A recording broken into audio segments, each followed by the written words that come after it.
വിശ്വസിക്കുന്നുണ്ട്. മനുഷ്യന് അസാധ്യമെന്ന് പറഞ്ഞ ഒരുപാട് കാര്യങ്ങൾ ദൈവം നമ്മുടെ മധ്യത്തിൽ ചെയ്തിട്ടുണ്ട്, ചെയ്തുകൊണ്ടുമിരിക്കുക എന്ന് പറഞ്ഞാൽ നമ്മളെപ്പോഴും അനുഭവിക്കുന്നത് വലിയൊരു ദൈവ സാന്നിധ്യം. ഞാൻ എപ്പോഴും പറയും, ഏറ്റവും ഇമ്പോർട്ടൻ്റ് കൊടുക്കുന്ന കർത്താവിനാണ്. ഈ ഭൂമിയിലുള്ള ഒന്നിലും, ഞാൻ എപ്പോഴും പറയുന്നു, ഈ ഭൂമിയിലുള്ള ഒന്നിലും, ഒരു വലിയ വീടിലോ ഒരു ബെൻസ് കാറിലോ അല്ലെങ്കിൽ ഇങ്ങനെയുള്ള ഒരു കാര്യത്തിലും എൻ്റെ ഒരു ജീവിതത്തിനകത്ത് എനിക്കൊരു സ്വപ്നങ്ങളൊന്നുമില്ല. അങ്ങനെ ഒരു ആഗ്രഹവും എനിക്കില്ല. ഒരു വില കൂടിയ കാറ് യാത്ര ചെയ്യണമെന്നോ സൈക്കിളെ നടന്നാലും സ്വത്രം, പരം കർത്താവ് എന്ത് തരുന്നോ എല്ലാത്തിനും സ്വത്രം. അതിനപ്പുറത്തോട്ട് ഒരു കാര്യങ്ങളുമില്ല. നല്ല ഒരു വലിയ നല്ല ഡ്രസ്സ്, വില കൂടിയ ഡ്രസ്സ് ഇടുന്ന പോലും അതിന് വലിയ താല്പര്യം ഞാൻ എൻ്റെ ജീവിതത്തെ കാണും. ഞാനിത് പറഞ്ഞു കൊണ്ടതിൻ്റെ കാരണം ഏറ്റവും വലുത് ദൈവ കർത്താവിനെ കണ്ടെത്തി എന്നുള്ളതാണ്. അവനേക്കാൾ വലുതായിട്ടൊന്നുമില്ല. പിന്നെ യൂട്യൂബിലൊക്കെ പോയിട്ട് പുറത്തുള്ള ദൈവദാസന്മാരെ പിടിച്ച് വഴക്ക് പറഞ്ഞപ്പോഴാണ് ഷർട്ടിൻ്റെ കളർ മാറണം, ഇച്ചിരൂടെ ഇതാകണം എന്നൊക്കെ പറഞ്ഞ് അവർ വഴക്ക് പറയുമ്പോഴാണ് നമ്മളിതെല്ലാം ഒന്ന് ചേഞ്ച് കൊണ്ടുപോകുന്നത് തന്നെ. പറഞ്ഞിട്ട് കാരണം എന്ന് ചോദിച്ചാൽ, ഒരു രക്ഷകനെ കണ്ടെത്തി, അതാ ഏറ്റവും നല്ല പുതപ്പും ഏറ്റവും വലിയ ജീവിതത്തിലെ ഏറ്റവും വലിയ ഗിഫ്റ്റ് എന്ന് പറഞ്ഞത് യേശുവിനെ കിട്ടിയെന്നുള്ളതാണ്. യേശുവിനെ കിട്ടിയെന്ന് മാത്രമല്ല, യേശു കർത്താവ് കൂടെ നിൽക്കുന്നുള്ള ഏറ്റവും വലിയ കാര്യം. പല സ്ഥലങ്ങളിലും പലതിലും എന്ന് പറഞ്ഞാൽ നമ്മുടെ ചില സബ്ജക്റ്റുകൾ, നമ്മൾ ചില പ്രാർത്ഥിക്കുന്ന ചില വിഷയങ്ങൾ, അല്ലെ പ്രാർത്ഥിച്ച വിഷയത്തിന് മേൽ മറുപടി, ഞാനിതെല്ലാം പറഞ്ഞു കൊണ്ടുവന്നതിൻ്റെ കാരണം ദൈവം നമ്മുടെ കൂടെ എപ്പോഴും ഉണ്ട്, പ്രസൻ്റായിട്ട് കർത്താവ് ഉണ്ട് എന്നുള്ളതിൻ്റെ കാരണമാണ്. അതിനാണ് ഞാൻ ദൈവത്തെ സ്തോത്രം ചെയ്യുക. ഇന്ന് പകൽക്കാലവും നമ്മൾ ദൈവവചനത്തിൽ പ്രവേശിക്കുന്നതിന് മുമ്പ് ക്രിസ്തുവിൻ്റെ, നമ്മളെപ്പോഴും പറയും കർത്താവ് ചെയ്ത നന്മകളെ ദൈവസഭയ്ക്കകത്ത് അത് പറയണം. അതുകൊണ്ട് ഇന്ന് പകൽക്കാലം നമ്മുടെ മധ്യത്തിലൊരു സാക്ഷ്യമുണ്ട്. ദൈവത്തിനാൽ ഒരു ശക്തമായ സാക്ഷ്യമാണ്. മൈക്കെടുത്തു. എന്നാൽ ഏറ്റവും കൂടുതൽ ഞാൻ ഈ സാക്ഷ്യത്തിൻ്റെ മുന്നിൽ ഒന്ന് പറയുക, ദൈവം സാക്ഷ്യങ്ങൾ തരുമ്പോഴേ ദൈവം ഒരു നാളുകൾക്ക് മുമ്പുള്ള വെളിപ്പാടുകൾ ദൈവം എനിക്ക് തരും. എൻ്റെ ജീവിതത്തിനകത്ത് കിട്ടിയത് ഏറ്റവും വലിയ കാര്യമാണ്. യേശു കർത്താവ് ഞാൻ മുമ്പ് രാവിലെ പറഞ്ഞല്ലോ, ബെഥാനിയയ്ക്ക് വരുന്നതിന് മുമ്പ് യേശു ഒരു കാഴ്ച കണ്ടു. യോഹന്നാന്റെ സുവിശേഷം 12-ാം അധ്യായത്തിൻ്റെ 2-ാമത്തെ വാക്യമാണ്. പറഞ്ഞു, യേശുവിൻ്റെ കൂടെ പന്തിക്കിരിക്കുന്ന ലാസറിനെ കണ്ടു. അപ്പോൾ ലാസർ എവിടെയാണെന്നറിയോ? യേശു ദർശനം കാണുമ്പോൾ ലാസർ കല്ലറയില്ല. യേശു കർത്താവ് ഒരു ദർശനത്തിനകത്ത് കണ്ടു, യേശു കർത്താവിൻ്റെ കൂടെ പന്തിക്കിരിക്കുന്ന ലാസറിനെ കണ്ടു. പിന്നെ കർത്താവിനറിയാം, ഈ ലാസർ ഉയർക്കുക തന്നെ ചെയ്യും. കുറേ വർഷങ്ങൾക്ക് മുമ്പ് ദൈവം എന്നെ കാണിച്ച ഒരു ദർശനമാണ് ഇന്ന് കെസിയായിൽ കൂടെ പൂർണ്ണമാകുന്നത്. കാരണം കഴിഞ്ഞ ദിവസങ്ങളിൽ ഞങ്ങൾ ഒരുമിച്ച് പ്രാർത്ഥിക്കാനിരിക്കുമ്പോൾ, ഞാൻ ഈ പായലിരിക്കുമ്പോൾ ഞാൻ പറഞ്ഞു, നീ എന്നോട് ഇച്ചിരി ചേർന്ന് ഇങ്ങോട്ട് ഇരുന്നോളാൻ പറഞ്ഞു. ഒരു പ്രവചന നിവൃത്തീകരണമാണ്. ഇവളെൻ്റെ കൂടെ ഈ പായലിരിക്കും എന്നൊരു ദൈവം വർഷങ്ങൾക്ക് മുമ്പ് എനിക്ക് തന്ന ഒരു ദർശനത്തിൻ്റെ പൂർത്തീകരണം ജനുവരി മാസം 1-ാം തീയതി സംഭവിക്കുകയായിരുന്നു. ബാക്കി എല്ലാ കാര്യങ്ങളും കസിയ പറയും. ദൈവനാമത്തിന് മഹത്വം ഉണ്ടാകട്ടെ. ഇനി ഞായറാഴ്ച ഇവിടെ ഒരു സാക്ഷിയായിട്ട് നിൽക്കാൻ ദൈവം തന്ന കൃപയ്ക്കായി ഒത്തിരി ഞാൻ നന്ദി പറയാണ്. മെയിൻലി ഞാൻ ഇവിടെ നിൽക്കുന്നതിൻ്റെ മെയിൻ റീസൺ ഒന്ന്, ദൈവം എനിക്ക് തന്ന ബ്ലെസ്സിങ്സ്, പ്ലസ് എൻ്റെ അമ്മയുടെ കണ്ണുനീരും എൻ്റെ അപ്പൻ്റെ പ്രാർത്ഥനയും. അതിലൊക്കെ ഉപരിയായിട്ട് അങ്കിൾ എനിക്ക് വേണ്ടി ഒത്തിരി പ്രാർത്ഥിച്ചു. ഞാൻ ഈ 2026-ലാണ് ഞാൻ ആദ്യമായിട്ട് ഈ ചർച്ച വരുന്നത്. പക്ഷേ അതിനൊക്കെ മുന്നേ എൻ്റെ അമ്മ അപ്പനോട് വന്നിട്ടുണ്ടെങ്കിലും ഞാൻ ഈ ചർച്ചിനകത്ത് കയറുന്നത് ഈ 2026-ലാണ് ഇവിടെ കയറുന്നത്. പക്ഷേ അതിനൊക്കെ മുന്നേയും പണ്ടൊക്കെ ഞാൻ വളർന്നതൊക്കെ ദൈവസന്നിധിയിലാണെങ്കിലും ഇടയ്ക്ക് വെച്ചിട്ട് ഞാൻ എങ്ങോട്ടൊക്കെയോ പോയി. പക്ഷേ അവിടെ നിന്നൊക്കെ ഞാൻ ഓർത്തില്ല ഞാൻ തിരിച്ചിവിടെ ഈ സന്നിധി മുട്ടുമടക്കാൻ ഞാൻ തിരിച്ചു വരും, അതിനുള്ള യോഗ്യത ദൈവം എനിക്ക് തരും എന്നൊന്നും ഞാൻ കരുതിയിട്ടില്ല. പക്ഷേ ദൈവം എന്നെ വിളിച്ചു. 2026 തൊട്ട് ചർച്ചിൽ വരാനും അങ്കിളിൻ്റെ കൂടെ ഇരുന്ന് പ്രാർത്ഥിക്കാനും ഒക്കെ എനിക്ക് ഭാഗ്യം തന്നു. ഞാൻ ആ സമയത്തൊക്കെ പിന്മാറി നിന്ന സമയത്തൊക്കെ ഞാൻ എനിക്ക് വേണ്ടിയിട്ട് കുറേ കാര്യങ്ങളൊക്കെ ചെയ്തിട്ടുണ്ടെങ്കിലും പക്ഷെ അതൊന്നും എനിക്കൊരു സക്സസ് ആയിട്ട് വന്നിട്ടില്ല ഇതുവരെ. ഇവിടെ വന്നപ്പം ഞാൻ പിന്മാറാനായിട്ടുള്ള മെയിൻ കാരണം എനിക്കുണ്ടായിട്ടുള്ള കുറേ അനുഭവങ്ങൾ കൊണ്ടാണ്. അല്ലാതെ എനിക്ക് ദൈവത്തിനോട് വിശ്വാസം ഇല്ലാഞ്ഞിട്ടോ അല്ലെങ്കിൽ ഈ പ്രാർത്ഥനയിൽ എനിക്കൊരു വിശ്വാസം ഇല്ലാഞ്ഞിട്ടോ അങ്ങനെയൊന്നുമല്ല. പക്ഷേ എനിക്ക് കുറേ ഇൻസിഡൻസ് ഉണ്ടായിട്ടുണ്ട്. അതുകൊണ്ടാണ് ഞാൻ മെയിൻലി അങ്ങനൊരു ലൈഫ് സ്റ്റൈലിലോട്ട് പോയത്. പക്ഷേ അതിൽ നിന്നൊക്കെ ദൈവം എന്നെ തിരിച്ച് വിളിക്കുകയും ഇവിടെ വന്നിരിക്കാനും പ്രാർത്ഥിക്കാനും ഒക്കെ ദൈവം എനിക്കൊരു വഴി ഒരുക്കി തന്നു. ഇപ്പം ഞാനിവിടെ ഒരു സാക്ഷിയായിട്ട് നിൽക്കുന്നതിൻ്റെയും റീസൺ അങ്കിൾ എനിക്ക് വേണ്ടി പ്രാർത്ഥിച്ചതുകൊണ്ടെന്നാണ് ഞാൻ വിശ്വസിക്കുന്നത്. പിന്നെ എൻ്റെ അപ്പൻ്റെ അമ്മയുടെയും പ്രാർത്ഥന കൊണ്ടെന്ന് മാത്രമാണ് ഞാൻ വിശ്വസിക്കുന്നത്. എനിക്ക് ഇന്ത്യയിലെ തന്നെ വൺ ഓഫ് ദ മെയിൻ ഒരു ഹോസ്പിറ്റലിൽ നിന്ന് എനിക്ക് എൻ്റെ പ്രൊഫഷനിൽ തന്നെ എനിക്കൊരു ജോലി ഓഫർ അവിടുന്ന് കിട്ടി. ഞാൻ അടുത്ത ഞായറാഴ്ച ഞാൻ അങ്ങോട്ട് കടന്നു പോവാണ്. UAE-യിലാണ്, ദുബായിലാണ്. ഹോസ്പിറ്റൽ ആസ്റ്റർ മെഡിസിറ്റിയാണ്. അവിടുന്ന് അവരൊരിക്കലും നാട്ടിൽ നിന്ന് ആളെ എടുക്കുന്നവരല്ല. കാരണം അവരവിടെ നിന്ന് ദുബായിലുള്ളവർക്കാണ് അവർ മെയിൻലി ഈ വേക്കൻസീസ് കൊടുക്കുന്നത്. പക്ഷേ എന്തോ ദൈവം എനിക്ക് വേണ്ടിയിട്ട് ഒരുക്കി വെച്ചിരുന്ന ആ ഒരു പൊസിഷനാണെന്നാണ് ഞാനിപ്പോൾ അതിനെ വിശ്വസിക്കുന്നത്. എനിക്ക് ഇവിടെ വന്ന് പ്രാർത്ഥിക്കാൻ വന്നപ്പോൾ അങ്കിൾ എൻ്റെ അടുത്ത് പറഞ്ഞു, മാർച്ച് ഫസ്റ്റ് വീക്ക് എനിക്ക് വേണ്ടി ഒരു വഴി ഒരുക്കും എന്നാണ് പറഞ്ഞത്. സത്യം പറഞ്ഞാൽ ഞാൻ ആ സമയത്തും വിശ്വസിച്ചിട്ടില്ലായിരുന്നു. പക്ഷേ അങ്കിള് പറഞ്ഞതുകൊണ്ട് എന്തോ ഞാനതിന് വേണ്ടിയിട്ട് അങ്ങ് പ്രാർത്ഥിക്കുമായിരുന്നു. അല്ലാണ്ട് എനിക്കൊരു വിശ്വാസം ഇല്ലായിരുന്നു. കാരണം എൻ്റെ ജീവിതത്തിൽ അങ്ങനെയാണ് സംഭവിച്ചിട്ടുള്ള പല കാര്യങ്ങളും. അങ്ങനെ ഇവിടെ വന്നിരുന്ന അങ്കിൾ പറഞ്ഞു, നീ ഫാസ്റ്റിംഗ് ഇരിക്ക്, എൻ്റെ കൂടെ ഇരിക്ക്, പ്രാർത്ഥിക്കുമെന്ന് പറഞ്ഞു. ചർച്ചിൽ വന്നു, പ്രാർത്ഥിച്ചു. അവിടുന്ന് എനിക്ക് ഇങ്ങോട്ട് കോൾ വന്നു, ഇങ്ങനെ ഒരു വേക്കൻസി ഉണ്ട്, താല്പര്യമുണ്ടോ എന്ന് ചോദിച്ചു. ഞാൻ മെഡിക്കൽ കോഡിംഗ് ആണ് ചെയ്യുന്നത്. അപ്പോൾ അതിൻ്റെ തന്നെ ഇൻഷുറൻസിൽ കോർഡിനേറ്ററായിട്ടാണ് എനിക്കിപ്പോൾ പൊസിഷൻ കിട്ടിയിരിക്കുന്നത്. അപ്പോൾ താല്പര്യം ഉണ്ടോ എന്ന് ചോദിച്ചു. ഉണ്ട് എന്ന് പറഞ്ഞു. അപ്പോഴും ഞാൻ വിചാരിച്ചു എല്ലാവരെയും വിളിക്കുന്നത് പോലെ ഒരു കോൾ ആയിരിക്കും എന്ന് കരുതി. പക്ഷേ വിത്തിൻ 2 വീക്സിനകത്ത് തന്നെ എനിക്ക് ഇൻ്റർവ്യൂ കഴിഞ്ഞു, എനിക്ക് ഓഫർ ലെറ്ററും കിട്ടി. അതിൻ്റെ പ്രോസസ്സിങ്, വിസ പ്രോസസ്സിങ്ങും എല്ലാം ഈ കുറച്ച് നാൾ കൊണ്ട്, ജനുവരി മാസത്തിൻ്റെ ലാസ്റ്റ്, ഫെബ്രുവരി എനിക്ക് മെനഞ്ഞാന്നാണ് ടിക്കറ്റ് വരെ വന്നത്. എല്ലാം കുറച്ച് നാളും കൊണ്ട് ദൈവം എനിക്ക് വേണ്ടി തന്നു. അടുത്ത ഞായറാഴ്ച വെളുപ്പിനെയാണ് എനിക്ക് ഫ്ലൈറ്റ്. പ്രാർത്ഥിച്ചിട്ടുള്ള എല്ലാവർക്കും, എന്നെ എല്ലാവർക്കും അറിയാവുമെന്ന് എനിക്കറിയത്തില്ല, പക്ഷേ പ്രാർത്ഥിച്ചിട്ടുള്ള എല്ലാവർക്കും വേണ്ടിയിട്ട് നന്ദി പറയുന്നു. അപ്പനും അമ്മയ്ക്കും നന്ദി പറയാൻ പാടില്ല എന്നാണ്, പക്ഷേ താങ്ക്സ് എ ലോട്ട്. പിന്നെ അങ്കിളിനോടും ഒത്തിരി നന്ദിയുണ്ട്. കർത്താവ് അനുഗ്രഹിക്കട്ടെ, വിശാലത വരുത്തട്ടെ, ദൈവം നന്മയാക്കി മാറ്റട്ടെ.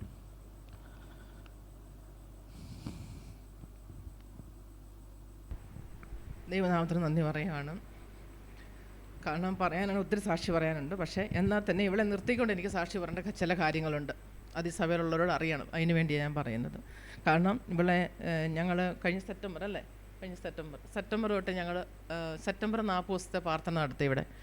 ആ സമയത്ത് ഞങ്ങളെല്ലാ കാര്യത്തിനും പാസ്റ്റർ കൂടി, ഞാനും എൻ്റെ ഹസ്ബൻഡ് പാപ്പച്ചൻ, നിങ്ങൾക്ക് എല്ലാവർക്കും അറിയാം, ഞങ്ങളെല്ലാവരും എല്ലാ കാര്യത്തിനും പാസ്റ്റർ എവിടെ പോയാലും ഞങ്ങൾ അപ്പുറം ഇപ്പുറയും ഉണ്ട്. ഇന്നലത്തെ പാസ്റ്റർ മെസ്സേജ് പോലെ യേശുവിൻ്റെ കൂടെ മാർത്തയും മറിയയുടെ കാര്യം പറഞ്ഞ പോലെ ഞങ്ങൾ അപ്പുറം ഇപ്പുറം എപ്പോഴും ഉണ്ട്. അപ്പോൾ ഇവിടെ പലരും ചോദിച്ചിട്ടുണ്ട്, പാപ്പച്ചന് ശാന്തമ്മയും പാസ്റ്റർ കൂടെ നടന്നിട്ട് എന്ത് കിട്ടി, അവരെ മോള് വിശ്വാസി വന്നിട്ടില്ലല്ലോ, എന്താ കാര്യം എന്നൊക്കെ ചോദിച്ച പല സന്ദർഭങ്ങളുണ്ട്. പാസ്റ്ററും അതിനകത്ത് നിന്ന് അനുഭവിച്ചിട്ടുണ്ട്. പക്ഷേ കഴിഞ്ഞ ദിവസങ്ങളിലൊക്കെ കഴിഞ്ഞ സെപ്റ്റംബറിൽ ഞങ്ങൾ 40 ദിവസം ഫാസ്റ്റിംഗ് ഇരുന്നപ്പോഴും ഞാൻ പാസ്റ്ററോട് പറഞ്ഞു, പാസ്റ്റർ ഇന്ന കസിയയുടെ കാര്യം. അപ്പോൾ ഇവൾ യൂറോപ്യൻ രാജ്യത്തേക്ക് പോകാൻ വേണ്ടിയാണ് ഇവൾ അതിന് വേണ്ടി തീരുമാനം എടുത്തു, പോകാനുള്ള കാര്യങ്ങളൊക്കെ ചെയ്തു. പക്ഷേ എന്നോട് പാസ്റ്റർ പറഞ്ഞ് ഇവൾ പോകത്തില്ല, ശനമേ അവൾ യൂറോപ്യൻ രാജ്യത്ത് പോകത്തില്ല, അവൾ എന്ന് ദൈവസ്ഥലിന് മുട്ടുമടക്കുന്നോ അന്നല്ല ദൈവം അവൾക്കൊരു വഴി തുറക്കത്തില്ല. അപ്പം അങ്ങോട്ട് പോകാനുള്ള കാര്യങ്ങളൊക്കെ ചെയ്യാൻ നോക്കി. അതിന് കുറേ പൈസയ്ക്ക് ആവശ്യമുണ്ട്. കുറച്ച് പൈസ എടുത്ത് ബാങ്കിലിട്ടു. ബാക്കി ഇവൾ കഷ്ടപ്പെട്ട് ഇവൾ ജോലി ചെയ്ത പൈസയ്ക്ക് അവൾ സ്വർണ്ണം വാങ്ങിച്ചത്. അപ്പോൾ അത് വിറ്റ് പോകാമെന്നൊക്കെ, ഇതൊക്കെ ഞാൻ പാസ്റ്റർ പറഞ്ഞു ഇതൊക്കെ വെറുതെയാണ്, ഇതൊന്നും പോകത്തില്ല, ഞാനല്ലേ പറഞ്ഞ് പോകത്തില്ല. അപ്പോൾ അങ്ങനെ ഇരിക്കെ ഞങ്ങൾ സെപ്റ്റംബറിൽ പ്രാർത്ഥിച്ചു, ഒക്ടോബറിൽ ഇവിടെ വരുന്നു. പക്ഷേ അപ്പനെ ഇവിടെ ഒത്തിരി സംരക്ഷിച്ചു. കാരണം 2.5 വർഷക്കാലം ഒരു മക്കളും ചെയ്യാത്ത പോലെ അപ്പനെ അവൾ ഒരുപാട് അവൾ സംരക്ഷിച്ചു. കാരണം തലമുടി വെട്ടി ഷേവ് ചെയ്ത് എല്ലാ കാര്യവും അവളാണ് അപ്പനെ സംരക്ഷിച്ചത്. ഞാൻ അങ്ങനെ കൂടെ കൊണ്ടു നടന്നതല്ലാതെ എല്ലാ കാര്യത്തിനും ഇവൾ നേഴ്സിംഗ് കൂടെ പഠിച്ചതാണ്. അപ്പോൾ എല്ലാ കാര്യമൊക്കെ അറിയാം, ഇവൾ പറഞ്ഞ അപ്പം കേൾക്കും. അപ്പോൾ അതുകൊണ്ട് എല്ലാ കാര്യവും അവളങ്ങനെ ചെയ്ത് അപ്പനെ സഹായിച്ച് അപ്പൻ്റെ കൂടെ നടത്തി. അപ്പൻ ഇന്ന് പൂർണ്ണ സൗഖ്യത്തോടെ, അത് ഈ സഭയുടെ പ്രാർത്ഥനയും കർത്താവിൻ്റെ ദാസൻ്റെ പ്രാർത്ഥനയാണ്, ഇന്ന് പൂർണ്ണ സൗഖ്യത്തോടെ ഇന്ന് ഇവിടെ വന്നിരിപ്പാൻ ദൈവം കൊടുത്ത അവസരം ഞാൻ ദൈവത്തിന് നന്ദി പറയുന്നു. അത് കഴിഞ്ഞ് ഞങ്ങൾ ഓഗസ്റ്റ് ഇവിടെ വന്നു, ഒക്ടോബറിൽ പ്രാർത്ഥിച്ചു. അപ്പോഴൊക്കെ ഇവിടെ എന്നോട് ചോദിക്കും, അമ്മ എന്നും എന്തിനീ പ്രാർത്ഥനയ്ക്ക് പോകണേ? ഞങ്ങൾ പല വീടുകളിൽ പോകുമ്പോഴൊക്കെ, ഞങ്ങൾ ചൊവ്വാഴ്ചയും ബുധനാഴ്ചയൊക്കെ ഞങ്ങൾ പാസ്റ്ററുമായിട്ട് പല വീടുകളിൽ പോകുമ്പോഴൊക്കെ ഇവിടെ എന്നോട് ചോദിക്കും, അമ്മ എന്നും ഇങ്ങനെ പോവുകയാണോ? അമ്മയ്ക്ക് ബുധനാഴ്ചയുണ്ട്, വ്യാഴാഴ്ചയുണ്ട്, വെള്ളിയുണ്ട്, ശനിയുണ്ട്, ഞായറുണ്ട്, അമ്മ എന്നാ വീട്ടിൽ ഇരിക്കുന്നത്? പക്ഷേ ഞങ്ങൾ 21 വർഷമായി ഞാൻ ഈ ബൈബിൾ എടുത്ത് നടന്നിട്ട്, 23 വർഷവും ഇന്ന് വരെ ദൈവം ഞങ്ങളെ നടത്തിയത് ഓർത്താൽ എത്ര. പലരൊക്കെ ഞങ്ങൾ നിന്ദിച്ചിട്ടുണ്ട്. കാരണം ഡിസംബർ 20 എൻ്റെ ആങ്ങളയുടെ മോടെ കല്യാണമായിരുന്നു. അന്ന് ഞാൻ ഞായറാഴ്ച ദിവസം വെച്ച് എൻ്റെ മൂത്ത ആങ്ങളയുടെ മോടെ. അപ്പോൾ ഞാൻ പാസ്റ്ററോട് പാസ്റ്റർ ഇങ്ങനെ, പാസ്റ്റർ പറഞ്ഞു, അതിനിപ്പോൾ എന്നാ, അങ്ങനെ കല്യാണം പലതും നടക്കും, നിങ്ങളതൊന്നും കാര്യമാക്കണ്ട. പക്ഷേ ഞായറാഴ്ചയല്ല, ഞങ്ങൾ പോയില്ല, ഞങ്ങൾ എന്നോട് ആരാധനയ്ക്ക് വന്നു. പക്ഷേ ഇവിടെ എന്നോട് പറഞ്ഞു, അമ്മേ എനിക്ക് പോകണമെന്നുണ്ടായിരുന്നു. പക്ഷേ അവർ വന്ന് വിളിച്ചത് വെറുതെക്കാരെ വീട്ടിൽ ഇത്രയും നല്ല ഡീസൻ്റായിട്ട് വിളി, അതിലും മോശമായിട്ട് ഞങ്ങളുടെ വീട്ടിൽ നിന്ന് കല്യാണം വിളിച്ചു. ഞാനതും പാസ്റ്ററോട് പറഞ്ഞു. പാസ്റ്റർ പറഞ്ഞു, അതങ്ങനെയാണ്, നിങ്ങളതൊന്നും കാര്യമാക്കണ്ട, നിങ്ങൾ അറിഞ്ഞൊരു ദൈവമുണ്ട്, നിങ്ങൾ ആ ദൈവത്തിൽ വിശ്വസിച്ച് നിൽക്കുക, ദൈവം നിങ്ങൾക്ക് വേണ്ടി അത്ഭുതകരമായി അതിശയകരമായ ദൈവം വഴി തുറക്കുമെന്ന് പറഞ്ഞു. ഇപ്പോൾ ഇവള് പറഞ്ഞ പോലെ ഇവിടെ ദുബായ് ദേശത്ത് പോകാൻ ആഗ്രഹിച്ചു. ഞങ്ങൾക്ക് ഒരു പൈസ പോലും മുടക്കില്ല. കാരണം 8-9 ലക്ഷം രൂപ മുടക്കി ഇവള് പോകാനിരുന്ന സ്ഥാനത്ത് ഇവളെ ഇവിടുന്ന് നെടുമ്പാശ്ശേരി കൊണ്ട് വിടുന്നത്, ഞങ്ങളുടെ വണ്ടിക്കകത്ത് പോകുന്നതല്ലാതെ ഒരു പൈസ പോലും ഞങ്ങൾക്ക് മുടക്കാതെ ദൈവമൊക്കെ ചെയ്ത അത്ഭുതങ്ങളെ ഓർത്ത് എത്ര, നിങ്ങൾക്ക് ആർക്കും അത് പറഞ്ഞാൽ വിശ്വസിക്കാൻ പറ്റത്തില്ല.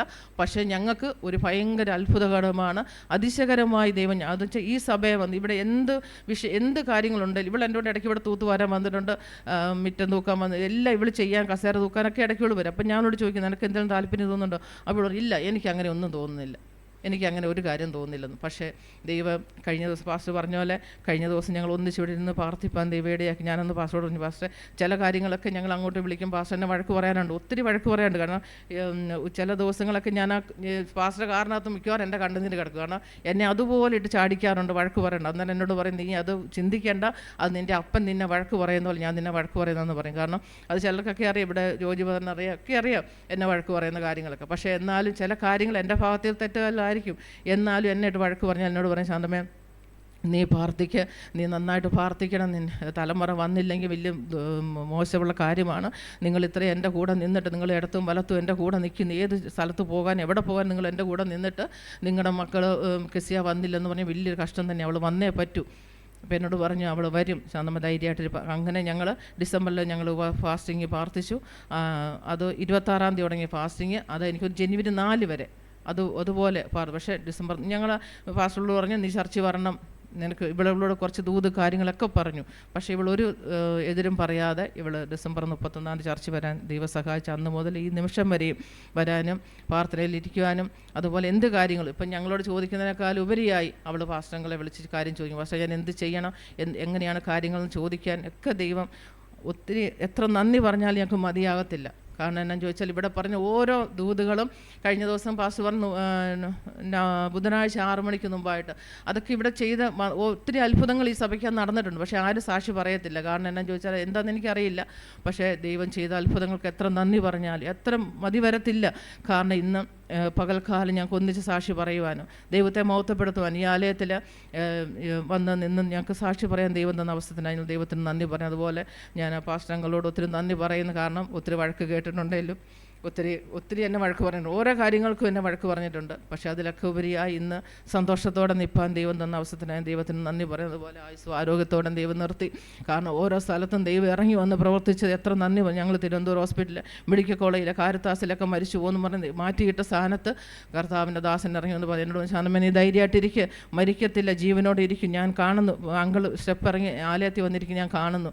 അന്നേരം ഡോക്ടർമാർ പറഞ്ഞു മരിച്ചു പോകും, മാറ്റിയിട്ടേക്കുന്നു. അപ്പം പാസ്റ്റർ പറഞ്ഞു, ഇല്ല, നിങ്ങൾ ചെയ്യാനുള്ള പെട്ടെന്ന് ചെയ്യുക, ആൾ മരിക്കത്തില്ല. പക്ഷെ അങ്ങനെയൊക്കെ എന്ത് കാര്യം ഞങ്ങളുടെ കൂടെ നിന്ന് ഏത് രാത്രി വിളിച്ചാലും 12 മണി രാത്രിക്ക് ഒരു ആവശ്യത്തിന് വിളിച്ചാൽ ഞങ്ങൾ വീട്ടിൽ നിന്ന് സിറ്റൗട്ടിൽ ഇറങ്ങി നിൽക്കുന്ന താമസമുള്ള കാറുമായിട്ട് ഞങ്ങളുടെ വീടിൻ്റെ ഫ്രണ്ടിൽ വന്നിരിക്കും.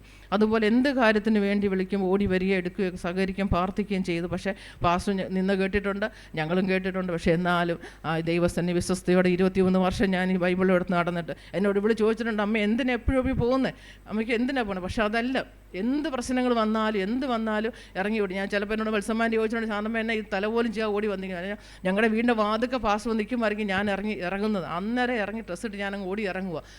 ഞാൻ ഇവിടെ വന്നാൽ ചിലപ്പോൾ എൻ്റെ തല ചെയ്യുന്നത്. കാരണം അത്രയ്ക്ക് സ്പീഡിൽ ഒരുങ്ങി നിന്നില്ല, പാസ് വിട്ടു പോവുകയും ചെയ്യും, വഴക്ക് പറയുകയും ചെയ്യും. പക്ഷേ ആ വഴക്ക് കേട്ടാലും എന്നാ പറഞ്ഞെന്ന് പറഞ്ഞാൽ ഇന്ന് ദൈവസ്ഥലിൽ സന്തോഷത്തോടെ ഞങ്ങൾക്ക് നിപ്പാന്ന് കൃപയ്ക്കായി സ്തോത്രം. കാണും ഒരിക്കലും ഇവൾ ഇങ്ങനെ മടങ്ങി വന്ന് ദൈവത്തിന് ഇരിക്കും ഞാൻ ഒരിക്കലും വിചാരിച്ച കാര്യമല്ല. പക്ഷേ എന്നോട് പാസ്റ്റർ പറഞ്ഞു, ഇല്ല ശാന്തമ്മ, അവൾ വരും, അവൾ ഈ സഭയെ വരും, അവൾ മുട്ടുമടക്കും, അവൾ എൻ്റെ കൂടെ ഇരിക്കും, അവൾ പ്രാർത്ഥിക്കും, അവൾ ഉപവസിക്കും, നീ കണ്ടോ, അവൾ വരുന്നതിന് ഒരു മാറ്റവും ഇല്ല. പക്ഷേ അതുപോലെ തന്നെ പറഞ്ഞ വാക്കിനൊരു മാറ്റവും ഇല്ല. ആകാശവും ഭൂമി മാറിയാലും ദൈവത്തിൻ്റെ വചനത്തിന് ഒരു മാറ്റവും ഇല്ലെന്ന് പറഞ്ഞ പോലെ ഇന്ന് പകൽക്കാലം ദൈവസ്ഥലിന് വിശ്വസ്തയോടെയും വിശ്വാസത്തോടെയും നിന്ന് ഞങ്ങൾക്ക് പോരാടുവാൻ ദൈവം സഹായിച്ചു. അതിനെ ഇനി സഭയോടും ഒക്കെ നന്ദി പറയുന്ന കർത്താവിൻ്റെ ദാസനോടും കുടുംബത്തോടുള്ള നന്ദി അറിയിക്കും. താങ്കളോട് കർത്താവ് ചെയ്ത വലിയ അത്ഭുതത്തിനായ സ്തോത്രം. കർത്താവിന് ഒരു കാര്യവും അസാധ്യമല്ല. എപ്പോഴും നമ്മൾ വിശ്വസിക്കേണ്ടവരുണ്ട്. നമ്മളോ നമ്മുടെ കുടുംബമോ ലജ്ജിച്ചു പോകാൻ ദൈവം അനുവദിക്കുന്നത്. എത്ര പേര് വിശ്വസിക്കുന്നവർക്കായി ഞാൻ കർത്താവിനെ സ്തോത്രം ചെയ്യുന്ന എല്ലാവരും മറ്റൊരു മൂഡിലേക്ക് പോയതായിട്ട് തോന്നുന്നു. ഹല്ലേലൂയ, ആമേൻ. ദൈവസന്നിധിയിൽ നമ്മളിന്ന് പകൽക്കാലം ദൈവസന്നിധിയിൽ ദൈവത്തിൻ്റെ വചനത്തിലേക്ക് മുന്നിൽ കടക്കപ്പെടുമ്പോൾ ദൈവത്തിൻ്റെ സാന്നിധ്യം എവിടെ ഇറങ്ങി വരുന്നു, ദൈവ മഹത്വം എവിടെ ഇറങ്ങി വരുന്നു, അവിടെയെല്ലാം അത്ഭുതങ്ങൾ നടന്നുകൊണ്ടിരിക്കും. എത്ര പേര് വിശ്വസിക്കുന്നുണ്ട്? ദൈവത്തിൻ്റെ മഹത്വവും ദൈവത്തിൻ്റെ കൃപയും എവിടെ വെളിപ്പെടുന്നു അവിടെയെല്ലാം വലിയൊരു ഒരു വിടുതലിലേക്ക് ദൈവ സാന്നിധ്യത്തിൻ്റെ മധ്യത്തിൽ നടന്നു പോകും. ദൈവ പ്രവൃത്തി വെളിപ്പെടുന്നത് അല്ലെങ്കിൽ നമ്മളെ രൂപാന്തരപ്പെടുത്തുന്നത്, നമ്മളെ അത്ഭുതങ്ങളിലേക്ക് മാറ്റുന്നത്, വിടുതലുകളിലേക്ക് മാറ്റുന്നത് എല്ലാം ദൈവ സാന്നിധ്യമാണ്. ഈ സാന്നിധ്യത്തിന് നമ്മൾ എപ്പോഴും എന്നാ കൊടുക്കണം? നമ്മൾ വില കൊടുക്കണം. എന്നാ കൊടുക്കണം? വില കൊടുക്കണം. ദൈവ സാന്നിധ്യം വെളിപ്പെടുമ്പോൾ, ആ ദൈവ സാന്നിധ്യം അനുഭവിക്കുമ്പോൾ, ആ ദൈവ സാന്നിധ്യത്തിന് എപ്പോഴും നമ്മൾ വില കൊടുക്കുന്നവരായി മാറാം. ദൈവത്തിൻ്റെ മഹത്വം, ആ തേജസ്, അപ്പം നമ്മൾ വില കൊടുക്കുന്നത് എങ്ങനെയാണ്? നമ്മൾ മറ്റുള്ളതിനെ വിട്ട് ക്രിസ്തുവിനോട് ചേർന്ന് നടക്കണം. ക്രിസ്തുവിൻ്റെ ആത്മാവിനെ നമ്മൾ ധരിക്കപ്പെടുമ്പോൾ, അല്ലെങ്കിൽ ഞാനത് പറഞ്ഞ പോലെ നമ്മുടെ ജീവിതത്തിൽ നമ്മൾ കണ്ട സ്വപ്നങ്ങൾ അവസാനിക്കുമ്പോൾ സ്വർഗത്തിലെ ദൈവം നമ്മളിലൊരു സ്വപ്നം കാണുക. ഈ സ്വപ്നത്തിലേക്കാണ് നമ്മൾ വരേണ്ടത്. നമ്മുടെ സ്വപ്നങ്ങൾ അവസാനിച്ചു പോകും. നമ്മുടെ സ്വപ്നത്തിനകത്ത് പ്രതീക്ഷകളില്ല. പത്രോസിൻ്റെതായ, യോസെപ്പിൻ്റെതായിക്കോട്ടെ, ദാവീദൊക്കെ മരുഭൂമിക്കകത്ത ആ അവസ്ഥയ്ക്കകത്ത് വരുന്നു. മോശയെ നോക്കിയാൽ മോശയുടെ സ്വപ്നങ്ങൾ അവസാനിച്ചു. 80 വർഷം വരെ നോക്കിയാൽ മോശയുടെ സ്വപ്നങ്ങൾ അവസാനിക്കപ്പെടുകയാണ്. ആ അവസാനിക്കുന്നിടത്തുനിന്ന് തുടങ്ങാൻ അറിയുന്നവൻ ഒരുവനേ ഉള്ളൂ, അത് നമ്മുടെ കർത്താവാ. ഹല്ലേലൂയ. ഇന്ന് പകൽക്കാലം പറയുന്ന ഒരു ദർശനം ദൈവം വിടുന്നുണ്ടെങ്കിൽ ആ ദർശനത്തിൻ്റെ മുകളിൽ ദൈവത്തിനൊരു പദ്ധതിയുണ്ട്. എത്ര ഒരു വിശ്വാസത്തോടെ ഏറ്റെടുക്കുന്നവർക്കായി ഞാൻ കർത്താവിനെ സ്തോത്രം ചെയ്യുന്ന എല്ലാ കണ്ണുകളും ദൈവസന്നിധിയിൽ ഒരു നിമിഷം അടച്ച് കർത്താവിനോടൊന്ന് പ്രാർത്ഥിച്ച്, ഫാദറെ താങ്ക് യു ലോർഡ്.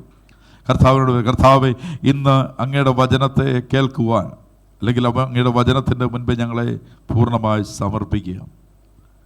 നല്ല നിലത്ത് വീഴുന്ന വിത്ത് അത് 30, 60, 100 മേനിയായി അത് ഫലത്തിലേക്ക് വരും.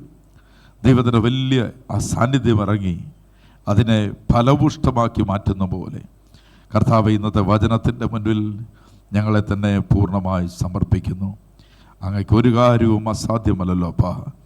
അങ്ങയുടെ സന്നിധിയിലേക്ക് ഞങ്ങളെ സമർപ്പിക്കട്ടെ കർത്താവേ. അടിയനെ ക്രൂശിൻ്റെ ചൂട്ടിലേക്ക് ഏൽപ്പിച്ചു. പൗലോസ് പറയുന്നത്, എനിക്കും എൻ്റെ കർത്താവിൻ്റെ ക്രൂശിലല്ലാതെ മറ്റൊന്നിലും പ്രശംസിപ്പാൻ ഇടവരരുത്. എൻ്റെ കർത്താവെ, അങ്ങയുടെ സന്നിധിയിൽ ഞങ്ങൾ പൂർണ്ണമായും താഴ്മയോടെ പ്രാർത്ഥിക്കുമ്പോൾ അടിയൻ്റെ നാവിനോടുകൂടെ അങ്ങയുടെ സാന്നിധ്യം നിൽക്കണമേ. അങ്ങയുടെ കർത്താവെ, അങ്ങയുടെ ജീവനുള്ള വചനത്തെ പറയുക. സ്വർഗത്തിലെ ദൈവം കൃപ ചെയ്യുന്നതിനായ സ്തോത്രം. സകല നാമത്തിലും മേലായ യേശുവിൻ്റെ നാമത്തിൽ തന്നെ ആമേൻ. ആമേൻ. വീണ്ടും വരുന്ന കർത്താവിൻ്റെ നാമം വാഴ്ത്തപ്പെടുമാറാകട്ടെ. ഇന്ന് പകൽ നമ്മൾ ഒരുമിച്ച് കർത്താവിനെ ആരാധിപ്പാനും കർത്താവിൻ്റെ മേശയിൽ പങ്കാളിയാകുവാനൊക്കെ ദൈവം തന്ന വലിയ കൃപയ്ക്കായി ദൈവത്തെ സ്തോത്രം ചെയ്യുന്നു. ഈ പകലിൽ വെളിപ്പാട് പുസ്തകം 3-ാം അധ്യായം അതിൻ്റെ 2-ാമത്തെ വാക്യം. വെളിപ്പാട് പുസ്തകം 3-ാം അധ്യായം അതിൻ്റെ 2-ാമത്തെ വാക്യം. ഉണർന്നുകൊള്ളുക, സവാറായ ശേഷിപ്പുകളെ ശക്തീകരിക്കുക. ഞാൻ നിന്റെ പ്രവൃത്തി എൻ്റെ ദൈവത്തിൻ്റെ സന്നിധിയിൽ പൂർണ്ണതയുള്ളതായി കണ്ടില്ല. നീ പ്രാപിക്കുകയും കേൾക്കുകയും ചെയ്ത് എങ്ങനെയെന്ന് അത് വാഴ്ത്തുകൊള്ളുക, മനസ്സാന്തരപ്പെടുകയും ചെയ്യുക. നീ ഉണരാതിരുന്നാൽ ഞാൻ കള്ളനെ പോലെ വരും. ഏത് നാഴിക നിന്റെ മേൽ വരും എന്ന് നീ അറിയയില്ല. 4-ാമത്തെ വാക്യം. എങ്കിലും ഉടുപ്പ് മലിനമാകാതെ നിനക്കുണ്ട്. അവർ യോഗ്യന്മാരാകിയാൽ നിന്നോട് കൂടെ നടക്കും. ജയിക്കുന്ന വെള്ള ഉടുപ്പ് ധരിക്കും. അവൻ്റെ പേർ ജീവപുസ്തകത്തിൽ മായ്ച്ചു കളയാൻ. ആ,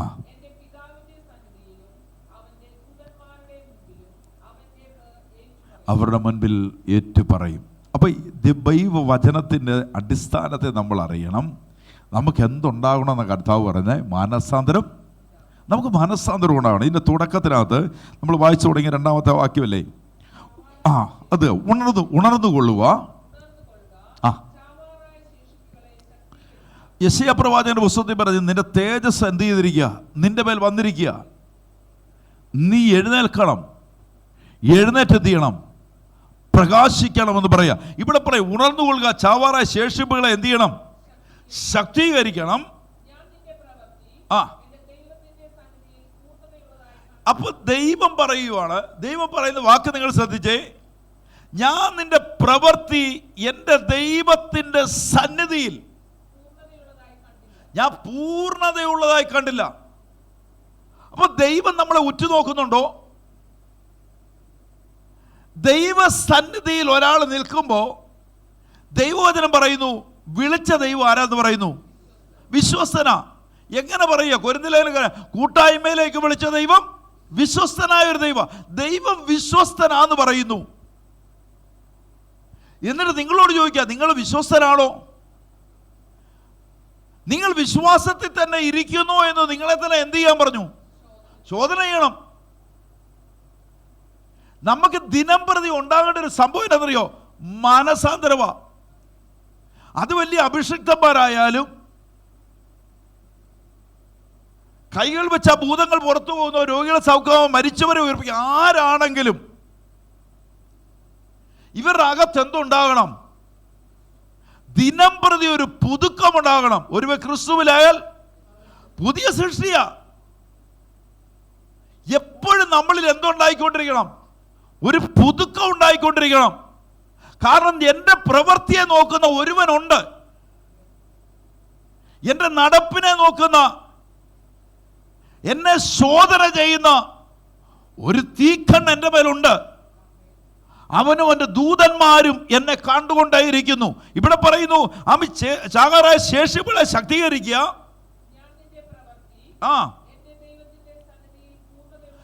എന്തായി കണ്ടില്ലെന്നാ പറയുന്നേ? പൂർണ്ണതയുള്ളതായി ഞാൻ കണ്ടില്ല. ആകയാൽ അപ്പൊ ഞാൻ എന്ത് ചെയ്യാൻ പറയാ? ഞാനിത് പ്രാപിക്കണം. ഞാൻ ദൈവസന്നിധി കുറച്ചുകൂടെ ദൈവത്തിൽ നിന്ന് എന്നിലുള്ള എന്തെങ്കിലും ഒരു സ്വഭാവം ഉണ്ടെന്ന് വെച്ചു, ഇതിനെ മാറ്റാൻ ആർക്കേ പറ്റുള്ളൂ? എന്നെ രൂപാന്തരപ്പെടുത്താൻ ആർക്കേ പറ്റുള്ളൂ? എന്നെ വളർത്തുവാൻ ആർക്കേ പറ്റുള്ളൂ? എന്നെ ശക്തീകരിക്കാൻ ആർക്കേ പറ്റുള്ളൂ? അതുകൊണ്ടാണ് പൗലോസ് പറയുന്നത്, എന്നെ ശക്തനാക്കുന്നവൻ മുഖാന്തരം ഞാൻ സകലത്തിലും മതിയാവുന്നു. എന്നെ കരുതുന്ന, എന്നെ പരിപാലിക്കുന്ന, എന്നെ നടത്തുന്ന ഒരു നല്ല ഇടയൻ എനിക്ക് സ്വർഗത്തിലുണ്ട്. അവന്റെ വിളിയാലുള്ള ആശയം എന്നാന്ന് ആരറിയണം? ഹലോ, എൻ്റെ കൂടെ ഉണ്ടോ? എന്നെ കർത്താവ് എന്തിനാ വിളിച്ചിരിക്കുന്നേ? കർത്താവിന്റെ പദ്ധതിയിലാണോ ഞാൻ നിൽക്കുന്നേ? യേശു കർത്താവ് എനിക്ക് വേണ്ടി ക്രൂശിൽ തറയ്ക്കപ്പെട്ടു. എനിക്ക് വേണ്ടി അവന്റെ ശരീരത്തെ കൊടുത്തു. അവൻ എനിക്ക് വേണ്ടി രക്തമൊഴുക്കി, എൻ്റെ പാപത്തെ കഴുകി. എനിക്ക് വേണ്ടി ഇത്രയും ചെയ്ത ഒരുവൻ, ഒരു യജമാനൻ നിൽക്കുക. അവന്റെ സന്നിധിയിൽ ഞാൻ ആരായി മാറണം? വിശ്വസ്തനായി മാറണം. ആരാലുള്ള വിളി ഇന്ന് പകൽ നിങ്ങളുടെ അകത്തറിയണം. ഞാൻ ഒരുവനെ എൻ്റെ പാടത്തൊരു കൃഷിക്ക് വേണ്ടി ആക്കിയിട്ടുണ്ടെങ്കിൽ അവൻ വിശ്വസ്തനല്ലെങ്കിലോ? അവൻ രാവിലെ വന്നു, യജമാനൻ പോയി, വൈകിട്ട് വരുമ്പോൾ ഇവൻ അവിടെ മാറിയിരിക്കുക. പിറ്റേ ദിവസം അവനെ ഞാൻ ആ വേലയ്ക്ക് നിർത്തുവോ? അപ്പൊ ദൈവസന്നിധി നിൽക്കുന്നവർ ആരായിരിക്കണം? കാരണം വിശ്വസ്തരുടെ പേര് ജീവന്റെ പുസ്തകത്തിൽ എഴുതപ്പെടത്തുള്ളൂ. ലൂക്കോസിന്റെ സുവിശേഷത്തിനകത്ത് പറഞ്ഞു, ഭൂതങ്ങൾ കീഴടങ്ങുന്നതിലോ രോഗി സൗഖ്യമാകുന്നതിലോ മരിച്ചവർ ഉയർക്കുന്നതിലോ ഒന്നുമല്ല കാര്യം. ഏതാ കാര്യം? ജീവന്റെ പുസ്തകത്തിൽ പേരെഴുതപ്പെടണം. അപ്പൊ രക്ഷിക്കപ്പെട്ട ഒരു സ്നാനപ്പെട്ട ദൈവ പൈതൽ ഇവിടെ ബംഗ്ലാവ് വെച്ചാലും അവൻ 10,000ങ്ങളുടെ മുന്നേ ഘോഷങ്ങൾ പറഞ്ഞാലും അവൻ എന്തെല്ലാം ചെയ്തെന്ന് പറഞ്ഞാലും നിത്യമായ സ്വർഗത്തിൽ കർത്താവിന്റെ വരവെങ്കിൽ അവൻ കാണണമെങ്കിൽ അവൻ ഈ ഭൂമിയിൽ വെച്ച് വെളിപ്പെടുത്തി കൊടുക്കണം, ഞാൻ കർത്താവിന്റെ സന്നിധിയിൽ ഞാൻ വിശ്വസ്തനായി നിൽക്കുന്നവനാണ്. ഞാൻ വിശ്വസ്തരെന്ന് ഞാൻ പറഞ്ഞിട്ട് കാര്യമില്ല. ഞാൻ ദൈവസഭയ്ക്കകത്ത് നിൽക്കുമ്പോൾ ദൈവസഭയിൽ നിൽക്കുന്ന വിശ്വാസികൾ പറയണം, ഈ മനുഷ്യൻ ഞങ്ങളുടെ സഭയുടെ നടത്തുന്നവനാണ്, പക്ഷേ അയാൾ ദൈവസന്നിധി വിശ്വസ്തനാണ്. അപ്പൊ ദൈവസന്നിധി, ദൈവം എന്നെ ഉറ്റുനോക്കുമ്പോൾ ഞാൻ ആരായി മാറുന്നു? വിശ്വസ്തനായി. ഇവിടെ പറയുന്ന വാക്കിനകത്ത് നോക്കിയേ, നിന്റെ പ്രവൃത്തിയെ കണ്ടിട്ട് പറയുക. എന്നാ പറഞ്ഞത്? അല്ല, പുറയിലത്തെ വാക്ക്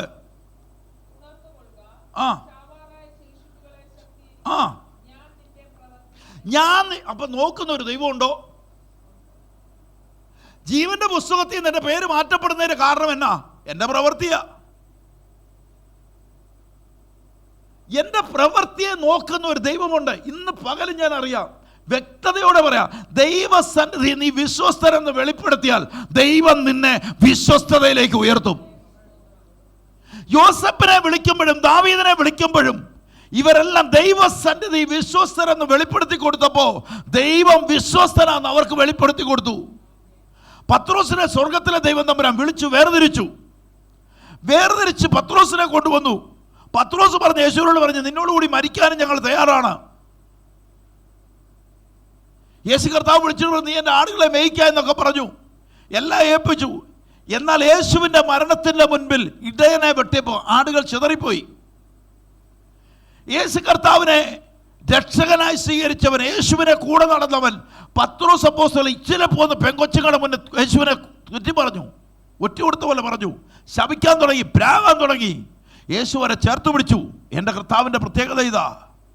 യേശു കർത്താവ് അവനെ പേർ ചൊല്ലി വിളിച്ചു, പത്രോസിനെ കൊണ്ടുവന്നു, ആത്മാവിനെ പകർന്നു. ആ ആത്മാവിനെ പകർന്നവൻ ദൈവത്തിൻ്റെ സന്നിധിയിൽ അവൻ വിശ്വസ്തയോടെ നടക്കാൻ തുടങ്ങി. ആമീൻ. പത്രോസിന്റെ ശുശ്രൂഷ നിങ്ങൾ ഉറ്റുനോക്കിയാൽ അറിയാം, മേൽക്കുമേൽ വർദ്ധിപ്പിക്കുന്ന ഒരു ദൈവം. അവൻ ഈ ദൈവം അവന് വേണ്ടി ദൂതന്മാരെ ഇറക്കുന്നു. കാരാഗ്രഹത്തിനകത്ത് വീണപ്പെടുമ്പോഴും പത്രോസ് ചങ്ങലകളിൽ ബന്ധിതനായി കിടക്കുമ്പോഴും സ്വർഗം ഉറങ്ങാതിരിക്കുന്നതിന്റെ കാരണം എന്നാണെന്നറിയാമോ? ഇന്ന് പകൽക്കാലം പറഞ്ഞ നീ എനിക്ക് പ്രിയനാണെന്ന് സ്വർഗം വിളിച്ചു പറഞ്ഞാൽ, ഇന്ന് പകൽക്കാലം പറഞ്ഞോ, നീ സിംഹക്കുഴിക്കകത്ത് വീണാലും പ്രതിസന്ധിക്കകത്ത് വീണാലും കണ്ണുനീരിനകത്ത് വീണാലും നിനക്ക് വേണ്ടി അയക്കപ്പെടുന്ന സ്വർഗത്തിന്റെ ദൂതന്മാർ നിനക്ക് വേണ്ടി ഇറങ്ങി വരും. ഓ, ഇന്ന് വിശ്വസിക്കുന്നവർക്ക് ഞാൻ കർത്താവിനെ സ്തോത്രം ചെയ്യുന്നു. അതുകൊണ്ടാ ദൈവവചനം പറയുന്നത്, നീതിമാന്റെ മക്കൾ അപ്പത്തിന് ഇറക്കേണ്ട വരത്തില്ല. ഇന്ന് പകൽ ബൈബിളിൽ വിളിച്ചു പറയുന്നു, ഇന്ന് പകൽക്കാലം പറഞ്ഞു, ഇന്ന് പത്രോസ് അപ്പോസ്തലൻ കാരാഗ്രഹത്തിനകത്ത് കിടക്കുമ്പോ പത്രോസ് ഉറങ്ങുമ്പോ ഉറങ്ങാത്ത ഒരു സ്ഥലമുണ്ടോ ചോദിച്ചാൽ ഒരു സ്ഥലമേ ഉള്ളൂ. സ്വർഗം ഉറങ്ങിയിട്ടില്ല. കാരണം എന്നാന്നറിയോ? പത്രോസ് ബന്ധിക്കപ്പെട്ടവനാ. ഇന്ന് പകൽ ആത്മാവിനകത്തറിയണം, നീ ബന്ധിക്കപ്പെടുന്നുണ്ടെങ്കിൽ, നീ കെട്ടിപ്പെടുന്നുണ്ടെങ്കിൽ നിന്നെ അഴിക്കുവാൻ സ്വർഗം ഉണർന്നെഴുന്നേക്കോ. ഇന്ന് നിനക്ക് വേണ്ടി ദൂതന്മാർ ഇറങ്ങി വരോ.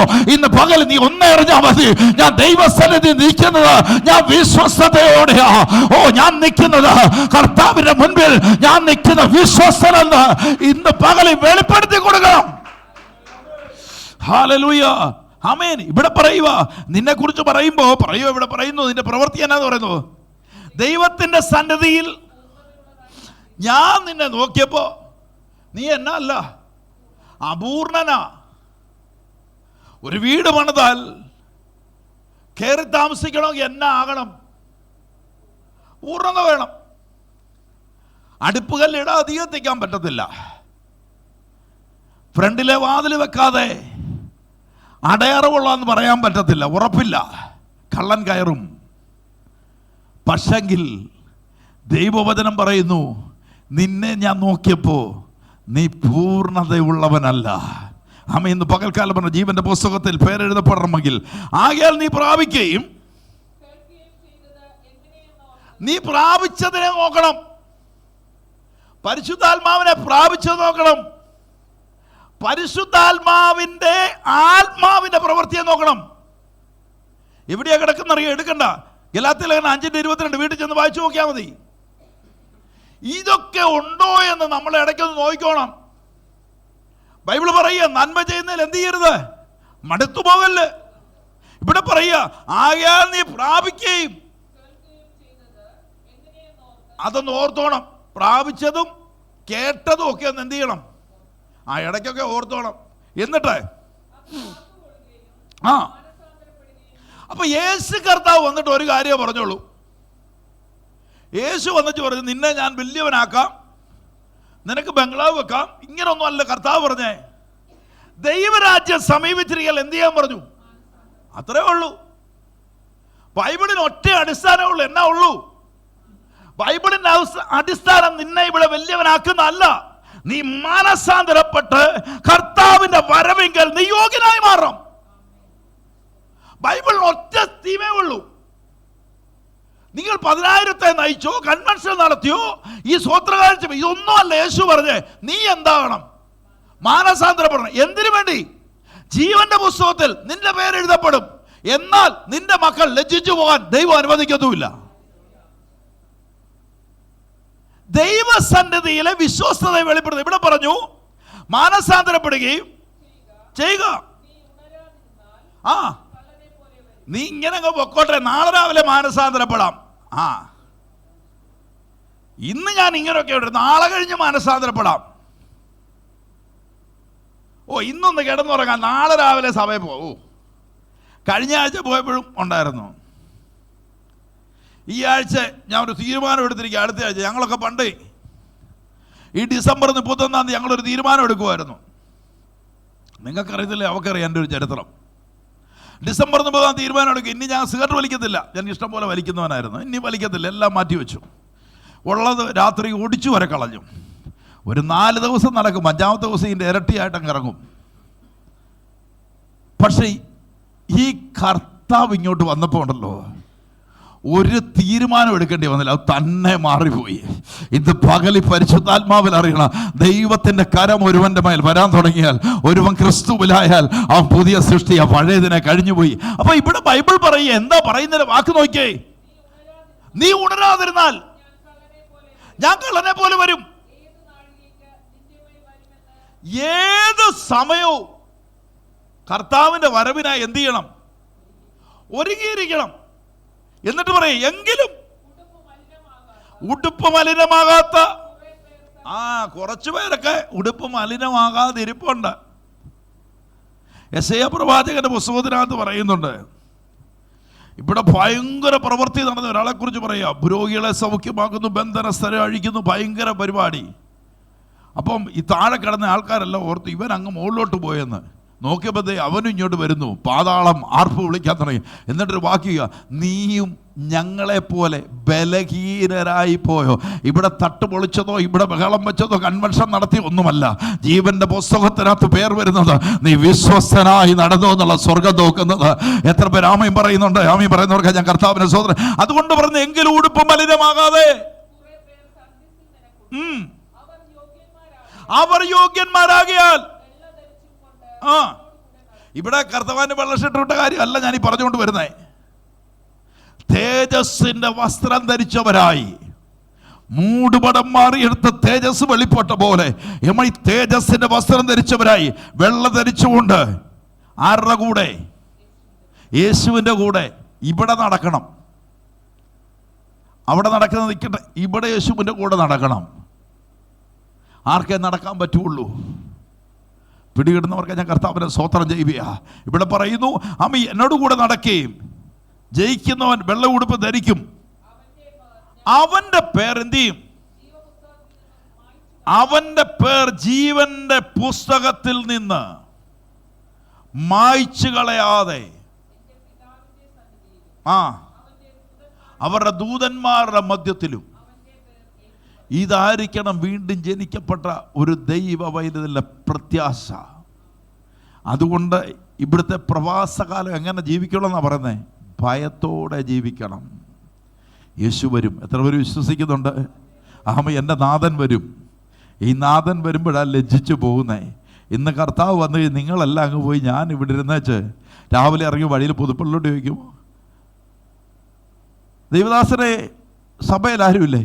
അയ്യോ, അവരെല്ലാം പോയി. ദാസൻ പോയില്ല ഇത്ര നാൾ ഉപദേശിച്ചിട്ട്. ഇല്ല, ദാസൻ ഇവിടെ നിൽക്കുക, ഇനി കുറച്ച് പേരെ അങ്ങോട്ട് ഉപദേശിക്കാനുണ്ട്. ദൈവത്തിൻ്റെ വിളിയെയും ദൈവത്തിൻ്റെ വിശ്വസ്തതയും തിരിച്ചറിയണം. ഇന്ന് പകൽ എത്ര പേര് വിശ്വാസത്തോടെ ഏറ്റെടുക്കുന്നവർക്ക് ഞാൻ കർത്താവിനെ സ്തോത്രം ചെയ്യുക. അപ്പോൾ ദൈവസന്നിധിയിൽ നമ്മൾ നിൽക്കുമ്പോൾ നമ്മൾ ആരായി മാറണമെന്ന് പറഞ്ഞു? നമ്മൾ വിശ്വസ്തരായി മാറണം. നിങ്ങളെ വിളിക്കുന്ന ദൈവത്തിന് യോഗ്യമാവണം. യേശു കർത്താവിനെ വിളിക്കുമ്പോൾ പരീശന്മാർ പറഞ്ഞൊരു വാക്കുണ്ട്, ഇവൻ ആരുമായിട്ടാണ് കൂട്ടം? ഇവര് പാപിനികളുമായിട്ടും, പാപികൾ പരീശന്മാർ പറയുക ചുങ്കക്കാരുമായിട്ടൊക്കെ കൂട്ട്. യേശു ഇതിനെപ്പറ്റി എന്തെങ്കിലും പറഞ്ഞോ? ഞാൻ വന്നത് ആരെ അന്വേഷിക്കാം? വിശുദ്ധന്മാരെ ആരെയും തേടിയല്ല, ഞാൻ ആരെ തേടി വന്നേ? പാപികളെ തേടിയാ വന്നേ. ആ തേടി വരെ ഉണ്ടായിരുന്നോണ്ട കർത്താവിൻ്റെ കൃപയാ ഇന്ന് നമുക്ക് ദൈവസഭയ്ക്കകത്ത് വിശുദ്ധന്മാരുടെ കൂടെ നിൽക്കാൻ ദൈവം ഭാഗ്യം ചെയ്ത്. അപ്പൊ ദൈവസന്നിധിയിൽ നമ്മുടെ നടപ്പിനെ എങ്ങനെ കാണിക്കണം? ആർക്ക് യോഗ്യമാവണ്ണം? ദൈവത്തിന് യോഗ്യമാവണ്ണം നമ്മൾ നടന്ന് നമ്മളെ കാണിച്ചു കൊടുക്കണം. ഒരുത്തൻ്റെ അനുഗ്രഹം കണ്ട സ്തോത്രം പറയാൻ റെഡിയാകണം. ഒരുത്തൻ്റെ നന്മ കണ്ട സന്തോഷിക്കുന്നവരായി മാറണം.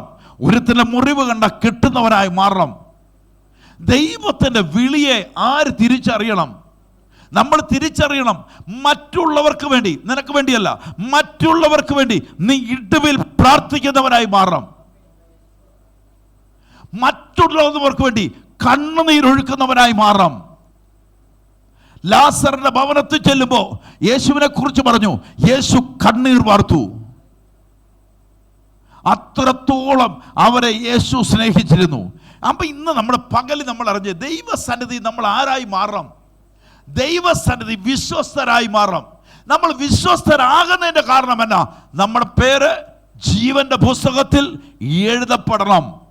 എത്ര പേർ ആഗ്രഹിക്കുന്നവർക്ക് ഞാൻ കർത്താവിനെ സ്തോത്രം ചെയ്യാം. 2 തീമോത്തിയോസിലേക്ക് വന്നേ. ഇന്ന് സമയത്തിന് ഇച്ചിരി കുറവുണ്ട്. 2 തീമോത്തിയോസ് അതിൻ്റെ 1-ാം അധ്യായം, 3-ാം അധ്യായം. 1 തീമോത്തിയോസ് 3-ാം അധ്യായം അല്ല, 2 തീമോത്തിയോസ് എടുത്തത്. 2 തീമോത്തിയോസ് 3-ന്റെ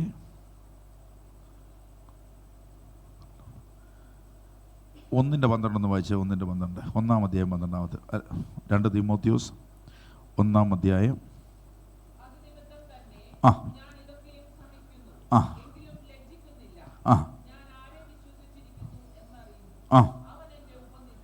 കർത്താവിനെ പറയൂ. ഇവിടെ പറയുന്ന തീമോത്തിയോസിനോട് പറയുന്നത്, അത് നിമിത്തം ഞാൻ ഇതൊക്കെ സഹിക്കുന്നു. എന്തൊക്കെയാ സഹിക്കുന്നേ? യേശു കർത്താവ് സഹിച്ചോ ഇവിടെ മുഴുവൻ? പൗലോസ് പറയാം, ഞാനും ഇതെല്ലാം സഹിക്കുക. പൗലോസിന് വന്നത് എന്നൊക്കെയായിരുന്നു? നിന്ദകൾ വന്നു, പരിഹാസങ്ങൾ വന്നു, അനർത്ഥങ്ങൾ വന്നു, ഒത്തിരി പ്രതിസന്ധികളൊക്കെ പൗലോസ് കടന്നുപോയി. പൗലോസ് പറയുന്നു, ഇതൊക്കെയും ഞാൻ സഹിക്കുന്നു.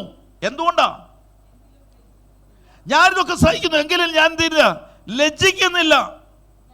ഞാൻ ആരെ വിശ്വസിച്ചു എന്നറിയുന്നു, അവൻ എൻ്റെ ഉപനിധിയായി ആ ദിവസം വരെ സൂക്ഷിപ്പാൻ ശക്തനെന്ന് ഉറച്ചുവരിക്കുന്നു.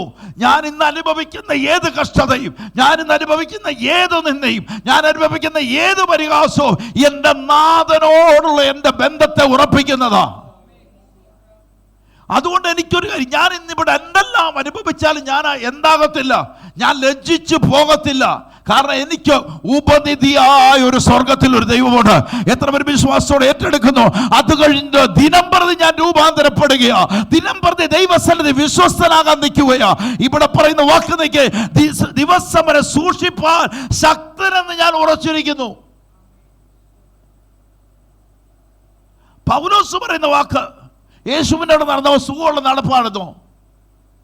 കഷ്ടതകളും നിന്ദകളും പരിഹാസങ്ങളും പൗലോസിന്റെ മേൽ ദിനം പ്രതി വന്നു ചേർന്നുകൊണ്ടേയിരുന്നു. പൗലോസ് അനുഭവിച്ചത് മുഴുവനും കഷ്ടത നിറഞ്ഞതായിരുന്നു. പൗലോസിന്റെ വേദനകൾ മുഴുവൻ ഉണ്ടായിരുന്നു. പക്ഷെങ്കിൽ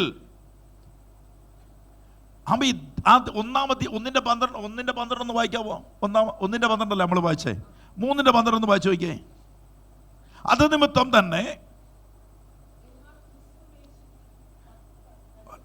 2 തീമോത്തിയോസിന്റെ ഇപ്പം വായിച്ച 1-12 അല്ല 3-12. 1-12. അപ്പോൾ 3-12 വായിച്ചു നോക്കിയേ.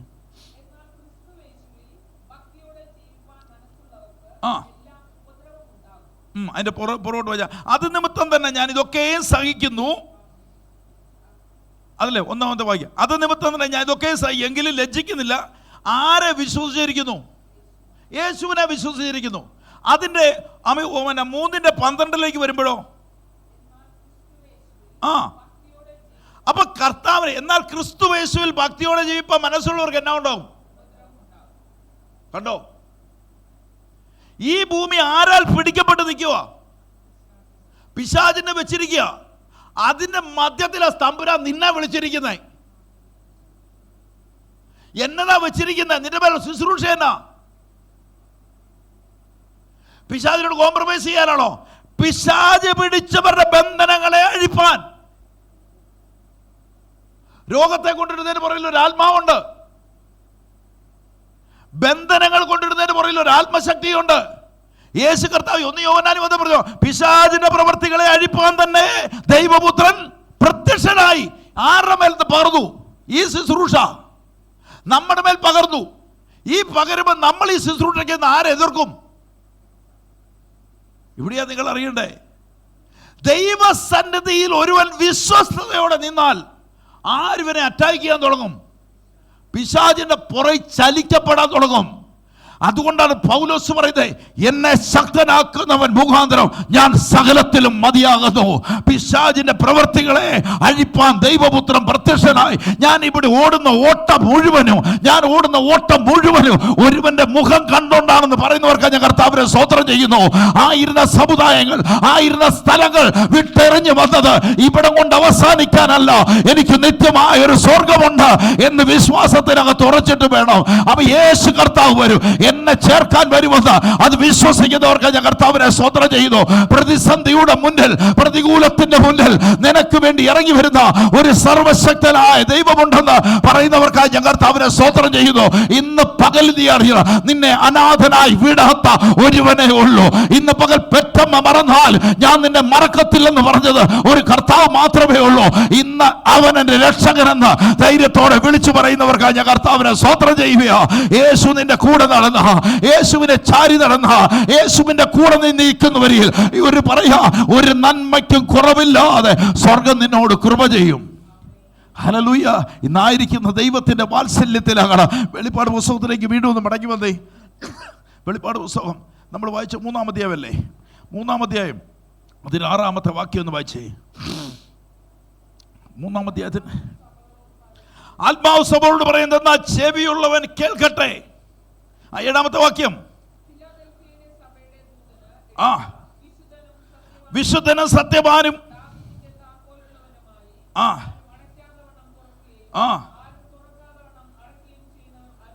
ഇന്ന് പകൽക്കാലം അറിയണം, ആർക്കും അടയ്ക്കാത്തവണ്ണം തുറക്കുകയും ആർക്കും തുറക്കാൻ മേലെ അടയ്ക്കുകയും ചെയ്യുന്ന ഒരു നാഥൻ നിനക്കുണ്ട് എന്ന് ഇന്ന് പകൽക്കാലം അറിയണം. മനുഷ്യൻ നിന്റെ വാതിലുകൾ അടച്ചാലും ഇന്ന് നീ ഭയപ്പെടേണ്ട ആവശ്യം വരുന്നില്ല. സ്വർഗം നിനക്ക് വേണ്ടി തുറക്കപ്പെടുന്നതാ. ഇന്ന് പകൽക്കാലം അറിയണം, മനുഷ്യൻ അടച്ചു വെക്കാത്തത്, മനുഷ്യൻ കണ്ടിട്ടില്ലാത്ത വാതിൽ തുറക്കുന്ന ഒരുവനെ ഉള്ളൂ. ഇസ്രായേൽ മക്കൾക്ക് വേണ്ടി ചെങ്കടലിലെ വാതിലിനെ തുറന്നു കൊടുത്തത് സ്വർഗത്തിലെ ദൈവമാണെങ്കിൽ ഇന്ന് പകൽക്കാലം അറിയണം, അതെല്ലാവർക്കും വേണ്ടി നടക്കാനുള്ളതല്ല, അത് എനിക്ക് വേണ്ടിയാണെന്ന് പറയുന്നവർക്ക് ഞാൻ കർത്താവിനെ സ്തോത്രം ചെയ്യുന്നു. നിന്റെ ശത്രുവിന് പോലും നടക്കാതെ ഒരു വാതിൽ ദൈവം തുറന്നാൽ ഇന്ന് പകൽക്കാലം പറഞ്ഞു, ആ തക്ക സമയത്ത് അടയ്ക്കുവാൻ അറിയുന്ന ഒരുവന്, ഒരു ശത്രുവിന് പോലും പ്രവേശിക്കാത്തവണ്ണം ചെങ്കടലിലെ വാതിലിനെ അടച്ചെങ്കിൽ ഇന്ന് പകൽ ഞാൻ നേരോടെ വിശ്വസ്തയോടെ നടക്കുന്നതിന്റെ കാരണം എനിക്ക് വേണ്ടി അവൻ വാതിൽ തുറക്കുന്നവനോ. ആർക്കും അടയ്ക്കാൻ കൂടാതെ, ആർക്കും തുറക്കാത്ത പോലെ അടയ്ക്കാൻ അറിയുന്ന ഒരുവനേ ഉള്ളൂ. അതുകൊണ്ട് നോഹയുടെ കാലത്തിനകത്ത് വന്നപ്പോ നോഹയുടെ പെട്ടകത്തിന് പറയുമ്പോ അവൻ വാതിലിനെ അടച്ചു. ഇന്ന് പകൽക്കാലം പറയണം, മനുഷ്യൻ അടയ്ക്കാൻ പറ്റത്തില്ല, സ്വർഗത്തിന് അടയ്ക്കാൻ പറ്റും. എന്നിട്ട് പറയുക, ആ തക്ക സമയമായപ്പോ നോഹയുടെ വാതിലെ സ്വർഗം തുറന്നു. ഇന്ന് പകൽ ആത്മാവിനകത്ത് പറഞ്ഞു, നിനക്ക് വേണ്ടി അടയ്ക്ക്, നിനക്ക് വേണ്ടി തുറക്കുകയും ചെയ്ത ഒരു സർവശക്തനായ ദൈവമുണ്ട്. ഇന്ന് നിന്റെ ഭാവിയെ നോക്കണ്ട, നിന്റെ തലമുറയെ കുറിച്ച് നീ ചിന്തിക്കണ്ട. അവൻ നിനക്ക് വേണ്ടി തക്ക സമയത്ത്, ഒരു തക്ക സമയത്ത് നിന്റെ ഭാവിയുടെ മുന്നിൽ സ്വർഗം നിനക്ക് വാതിൽ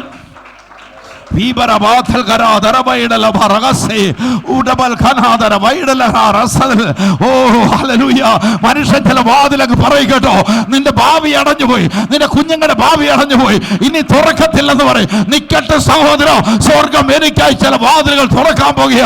എന്റെ തലമുറയ്ക്ക് വേണ്ടി തുറക്കുമെന്ന്, എനിക്ക് വേണ്ടി ഒരു വാതിൽ ദൈവം തുറന്നിട്ടുണ്ടെന്ന് പറയുന്നവർക്കായി കർത്താവിൽ ഞാൻ സ്തോത്രം ചെയ്യുക. അത് മനുഷ്യൻ വെച്ച വാതിലല്ല, അത് മനുഷ്യൻ വെച്ച വാതിലല്ല. ഇന്ന് പകൽ സ്വർഗത്തിൽ ഒരു ദൈവമുണ്ടെന്ന്. ഓ ഹല്ലേലൂയ, ആമേൻ. ദൈവത്തിനൊരു പ്രത്യേകതയുണ്ട്.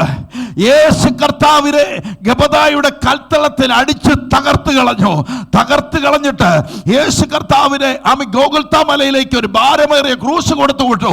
ഈ ക്രൂശുമായിട്ട് അങ്ങോട്ട് പോകുന്ന സമയത്ത് പല പ്രാവശ്യം വീഴാൻ തുടങ്ങി. പടയാളികൾ വിളിച്ചു പറഞ്ഞു, കുറേനക്കാരനോട് പറഞ്ഞു, കുറേനക്കാരനെ ഈ ക്രൂശിന്റെ അറ്റം ഒന്ന് താങ്ങണം കേട്ടോ. അവനെ ബലമായിട്ട് അവരെ ക്രൂശിന്റെ അറ്റം ഒന്ന് താങ്ങി. സ്വർഗത്തിലെ ദൈവത്തിന്റെ പുത്രനായ യേശു അവനെ ഒന്ന് തിരിഞ്ഞു നോക്കി. ഇന്ന് പകൽ ഞാൻ വിളിച്ചു പറയാ, ചുമല് കൊടുത്തവന് തമ്പുരാൻ വാതിൽ തുറക്കുക. ഇന്ന് ആരും അടയ്ക്കാത്ത വാതിൽ കുറേനക്കാരന് വേണ്ടി ദൈവം തമ്പുരാൻ തുറക്കുമ്പോ അവന് 2 മക്കളെ ദൈവം തമ്പുരാൻ ഒരുത്തനെ ബിഷപ്പാക്കി മാറ്റുന്നു, ഒരുത്തനെ ഗവർണറാക്കി മാറ്റുന്നു. ഇന്ന് പകൽ തറമറ ആർക്കും അടയ്ക്കാൻ മേലാത്ത പോലെ തുറക്കുന്ന ഒരു ദൈവം എനിക്കുണ്ട്. ഓ ഹല്ലേലൂയ, കുറേനക്കാരന് സ്വപ്നം കാണാൻ മേലാത്തത് അലക്സാന്ദ്രിയ രൂപോധിനെ സ്വർഗത്തിലെ ദൈവം അപ്പനൊന്ന് ചുമര് താങ്ങിയതാ, യേശുവിന്റെ ക്രൂശിനെ ഒന്ന് ചുമര് താങ്ങിയതാ. ഇന്ന് പകലറി നീ കർത്താവിന് വേണ്ടി നീ നിൽക്കാൻ റെഡിയാണെങ്കിൽ ഇന്ന് പകലറിഞ്ഞു നിന്റെ തലമുറയുടെ അനുഗ്രഹം ദേശം കാണുന്ന പോലെ. ആ കണ്ണുന്നവർക്കായി ഇന്ന് പകൽ കാണ്. അത്ഭുതങ്ങൾ നടക്കട്ടെ, ഇന്ന് അത്ഭുതങ്ങൾ നടക്കട്ടെ, അത്ഭുതങ്ങൾ നടക്കട്ടെ ദൈവസഭയ്ക്കകത്ത്. ഓ വിടുതലുകൾ നടക്കട്ടെ. ഓ നിന്റെ തലമുറയ്ക്കകത്ത് അത്ഭുതം നടക്കും, നിന്റെ ഭവനത്തിനകത്ത് അത്ഭുതം നടക്കും. പുതുവഴികൾ ദൈവം തുടങ്ങും. ഇന്ന് പകൽ നീ വിശ്വസ്തരെന്ന് വെളിപ്പെടുത്തിയ നിനക്ക് വേണ്ടി ചില വാതിലുകളെ ഇന്ന് പകലിൽ ആർക്കും അടച്ചുകൂടാത്ത ഓ വാതിലുകളെ തുറക്കുന്ന ഒരു ദൈവം എനിക്കുണ്ട്. ഓ ഹല്ലേലൂയ, ഹല്ലേലൂയ. മനുഷ്യൻ അടയ്ക്കാൻ പരിധിയുണ്ട് കേട്ടോ, സ്വർഗത്തിന് തുറക്കാനും പദ്ധതിയുണ്ട്.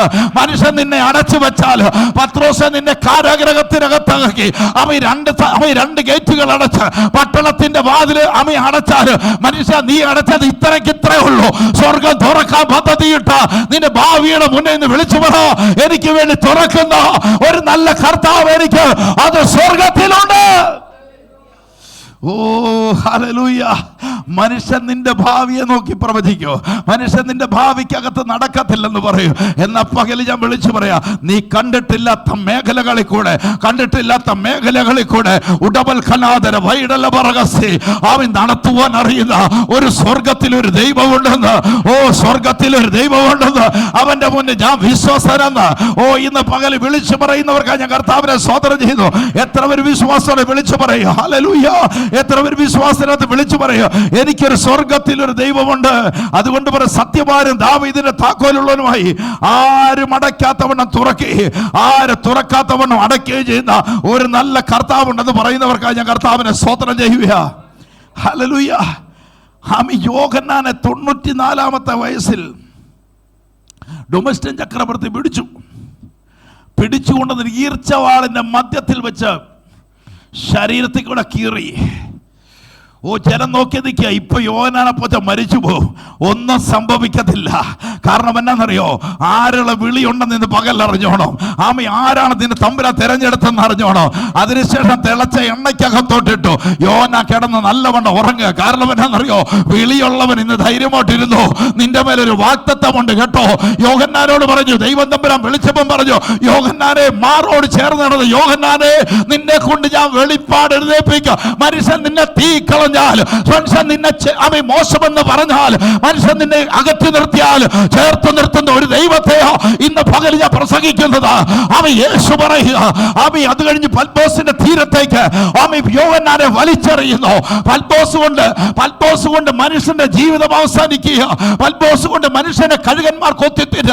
പക്ഷേ യോഹന്നാൻ അവിടെ തമിയിരുന്ന് നിൽക്കുമ്പോ അവൻ സ്വർഗത്തിന്റെ വാതിൽ യോഹന്നാന് വേണ്ടി തുറക്കപ്പെടുക.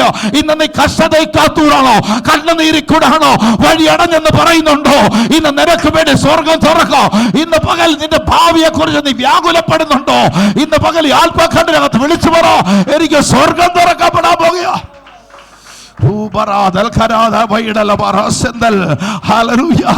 യോഹന്നാൻ 94 വയസ്സിന് മുകളിൽ പ്രായമുള്ള യോഹന്നാൻ പത്മോസിനകത്ത് ഏകാന്തതയ്ക്കകത്ത് നിൽക്കുമ്പോ ആത്മവിവശതയിൽ നോക്കുമ്പോ വെള്ളോട് സദൃശമായ കാലോടുകൂടി പെരുവെള്ളത്തിന്റെ ഇരച്ചിൽ പോലെ സ്വർഗത്തിന്റെ വാതിൽ യോഹന്നാന്റെ മോനെ തുറന്നിട്ട് പറയുന്നു, യോഹന്നാനെ നിന്നോടുള്ള വാഗ്ദത്തം വെളിപ്പെടുകയോ, നീ ഇനി വെളിപ്പാട് എഴുതി തുടങ്ങാൻ പോകുകയോ. ഇന്ന് പകൽക്കാലം വിളിച്ചു പറയണം. ചിലർ നിന്നെ കുറിച്ച് പറഞ്ഞാലും വിളിച്ചു പറയണം, എന്റെ നാഥൻ എന്നെ കുറിച്ച് പറഞ്ഞിട്ടുണ്ട്, അത് തന്നെ എന്റെ ജീവിതത്തിൽ സംഭവിക്കത്തുള്ളൂ. എനിക്ക് വേണ്ടി ചില വാതിലുകളെ സ്വർഗം തുറന്നിട്ടുണ്ടെന്ന് പറയുന്നവർക്ക് ഞാൻ കർത്താവിനെ സ്തോത്രം ചെയ്യുക ഇന്ന് പകലിൽ. ഹല്ലേലൂയ. അതുകൊണ്ട് ഇന്ന് പകൽ ഞാൻ പറയാ, നിങ്ങളുടെ വസ്ത്രത്തിൽ കറ വരരുത്, നിങ്ങളുടെ വസ്ത്രത്തിൽ കറ പിടിക്കില്ലേ. ഹല്ലേലൂയ. നടപ്പ് ദൈവസന്നിധി വിശ്വസ്തനം തെളിയിക്കണം. ആമ ഇവിടെ നിന്ന് നേടിയാലും നേടിയില്ലെങ്കിലും, ആമ ലഭിച്ചാലും ലഭിച്ചില്ലെങ്കിലും സ്തോത്രം, തന്നതിനൊക്കെ സ്തോത്രം. ആമേ ചിലപ്പോൾ ചില ക്ഷാമകാലമൊക്കെ വരും കേട്ടോ. ഒരു ക്ഷാമകാലമൊന്നും വരത്തില്ലെന്ന് ഞാൻ പറയാം. ക്ഷാമകാലം വന്നാലും സ്വർഗത്തിൻ്റെ കാക്കയും വന്നോളും. എത്ര പേര് എൻ്റെ കൂടെ വരുന്നുണ്ട്? ആമേ സറാഫത്തിൽ ഒരു ആത്മഹത്യക്ക് കാത്തിരുന്നാലും നിറയ്ക്കാൻ അറിയുന്ന ഒരു സ്വർഗത്തി ദൈവമുണ്ട്. ഇന്ന് പകലറിഞ്ഞു നിനക്കൊരു ക്ഷാമകാലം വരുന്നുണ്ടെങ്കിൽ അതിനെ പോറ്റാനുള്ളവന് നിനക്ക് റെഡിയായിട്ടിരിപ്പുണ്ട്. എത്ര പേര് വിശ്വാസത്തോടെ ഇന്ന് പകൽ ഏറ്റെടുക്കുന്നുണ്ട്? എന്നെ കരുതി നടത്തുന്ന ഒരു നല്ല യജമാൻ എനിക്കുണ്ടെന്ന് പറയുന്നവർക്കായി ഞാൻ കർത്താവിനെ സ്തോത്രം ചെയ്യുക. അത്ഭുതകരമായ ദൈവപ്രവൃത്തി വെളിപ്പെടുമ്പോ, അത്ഭുതകരമായ ദൈവത്തിന്റെ സാന്നിധ്യം വെളിപ്പെടുമ്പോ, അത്ഭുതകരമായ ദൈവസഭയുടെ പ്രവൃത്തി വെളിപ്പെടാൻ തുടങ്ങുമ്പോ ദൈവം അത്ഭുതത്തിലേക്ക് മാറ്റും. പക്ഷേ നമ്മുടെ നടപ്പ് എന്നതായിരിക്കണം എന്ന് പറഞ്ഞുകൊണ്ട് വിശ്വസ്തതയുണ്ടതാകണം. വഴി തുറക്കാതിരിക്കുന്നതിന് കാരണം പിടികിട്ടിയോ? ദൈവസന്നിധിയിൽ അതിന് നമ്മൾ വായിച്ച ചെവിയുള്ളൊക്കെ ആയിട്ട് വായിച്ച എത്രാമത്തെ വാക്യം നമ്മൾ വായിച്ച? 7-ാമത്തെ വാക്യം. ഫിലാദൽഫിയ സഭയുടെ ദൂതൻ എഴുതുക. ദൂതൻ എഴുതുക.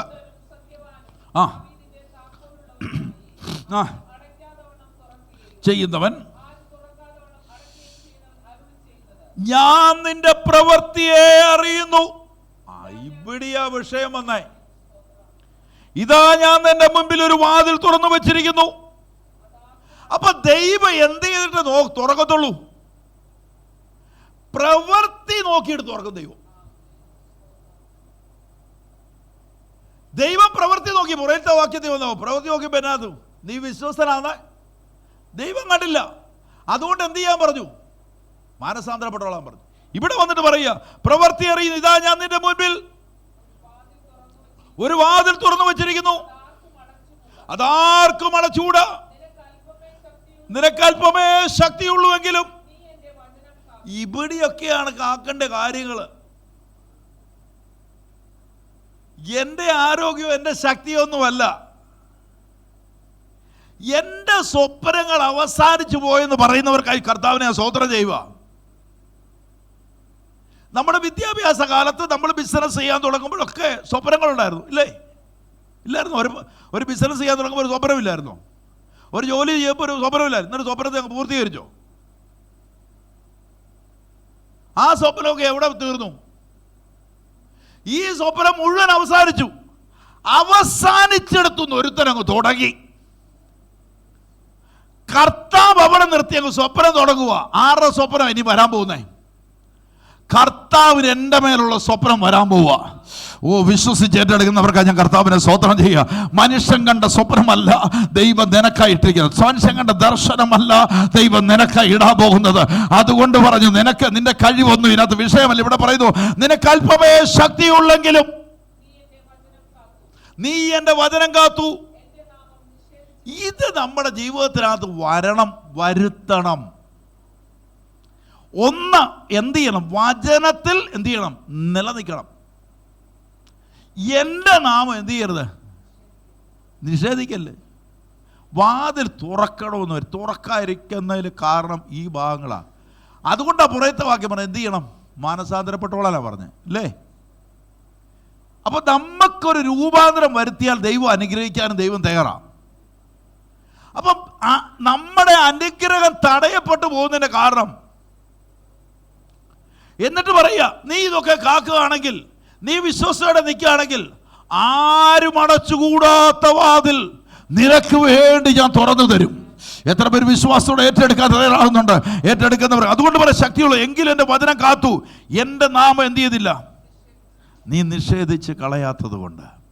ദൈവസന്നിധിയിൽ നിന്ന് നിൽക്കുമ്പോൾ അറിയണം, ദൈവവചനത്തിൽ നിലനിൽക്കാതിരുന്നാൽ, ദൈവവചനത്തിൽ ഉറപ്പോടെ നിൽക്കാതിരുന്നാൽ, ഇന്ന് പകൽക്കാലം പരിശുദ്ധാത്മാവിൽ അറിയണം, പാവി തടഞ്ഞു പോകും. നമ്മുടെ അനുഗ്രഹത്തിൻ്റെ തടസ്സമായി പോകുന്നത്, ഉയർച്ചയുടെ തടസ്സമായി പോകുന്നത് നമ്മുടെ ജീവിതത്തിൻ്റെ ചില ഇടപെടലുകളാണ്. അതുകൊണ്ടാണ് ഒന്നാമത്തെ മണ്ഡലത്തിനകത്ത് ഞാൻ പറഞ്ഞത്, എന്ത് ചെയ്യണം? ദൈവം എൻ്റെ പ്രവൃത്തി എന്ത് ചെയ്തുകൊണ്ടിരിക്കുന്നു? നോക്കിക്കൊണ്ടിരിക്കുന്നു. എൻ്റെ പ്രവൃത്തി മനുഷ്യന് പ്രസാദമുള്ളതായി വരരുത്. ചിലപ്പോൾ ഞാൻ ചെയ്യുന്ന പ്രവൃത്തി ആർക്കൊന്നും ഇഷ്ടപ്പെട്ടെന്ന് വരത്തില്ല. ചിലപ്പോൾ ഞാൻ ചെയ്യുന്ന പ്രവൃത്തി എൻ്റെ കുഞ്ഞുങ്ങൾക്ക് ഇഷ്ടപ്പെട്ടെന്ന് വരത്തില്ല. ഞാൻ ചെയ്യുന്ന ചിലപ്പോൾ പ്രവൃത്തി എൻ്റെ ഭാര്യയ്ക്ക് ഇഷ്ടപ്പെട്ടെന്ന് വരത്തില്ല. പക്ഷെ വിളിച്ചവന് പ്രസാദമുണ്ടോ ഇല്ലയോ എന്നുള്ളത് ഞാൻ നോക്കണം. മനുഷ്യന്റെ പ്രസാദത്തിലല്ല ഞാൻ നിൽക്കേണ്ടത്. മനുഷ്യന്റെ സ്വപ്നങ്ങൾ അവസാനിച്ചെടുത്ത് എനിക്കൊരു സ്വപ്നവുമായി വന്ന ഒരു നാഥനുണ്ട്. എന്നെ വിളിച്ച് വേർതിരിച്ച് ഒരു ദൈവമുണ്ട്. അതുകൊണ്ട് പത്രോസ് പറയുന്നത് അവന്റെ ഹിതത്തിലേക്ക്.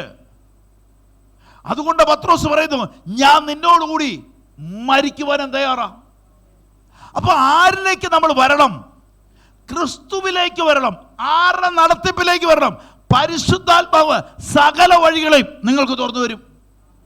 ഇവിടെ പറയുന്നു, നിങ്ങൾക്ക് വേണ്ടി ഒരു വാതിൽ തുറന്നാൽ ആർക്കും എന്ത് ചെയ്യാൻ പറ്റത്തില്ല? അടയ്ക്കാൻ പറ്റും. എത്ര പേര് ആമീൻ പറഞ്ഞ് ഏറ്റെടുക്കുന്നുണ്ട്? ദൈവം ഒരു വാതിൽ നിങ്ങൾക്ക് വേണ്ടി തുറന്നാൽ അതാർക്കും അടയ്ക്കാൻ മേലാത്ത പോലെ തുറന്നു തരുന്ന ഒരു സർവശക്തനായ ദൈവമുണ്ടെന്ന് പറയുന്നവർക്കായി ഞാൻ കർത്താവിനെ സ്തോത്രം ചെയ്യുക.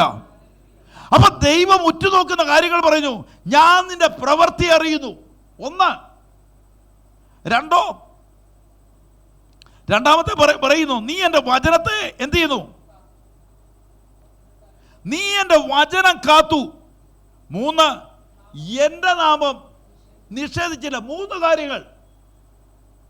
ഈ 3 കാര്യങ്ങൾ നിലനിൽക്കുന്നവർക്ക് ആര് തുറക്കും വാതിൽ? ദൈവം തമ്പുരാൻ നിനക്ക് വേണ്ടി വാതിൽ തുറക്കും.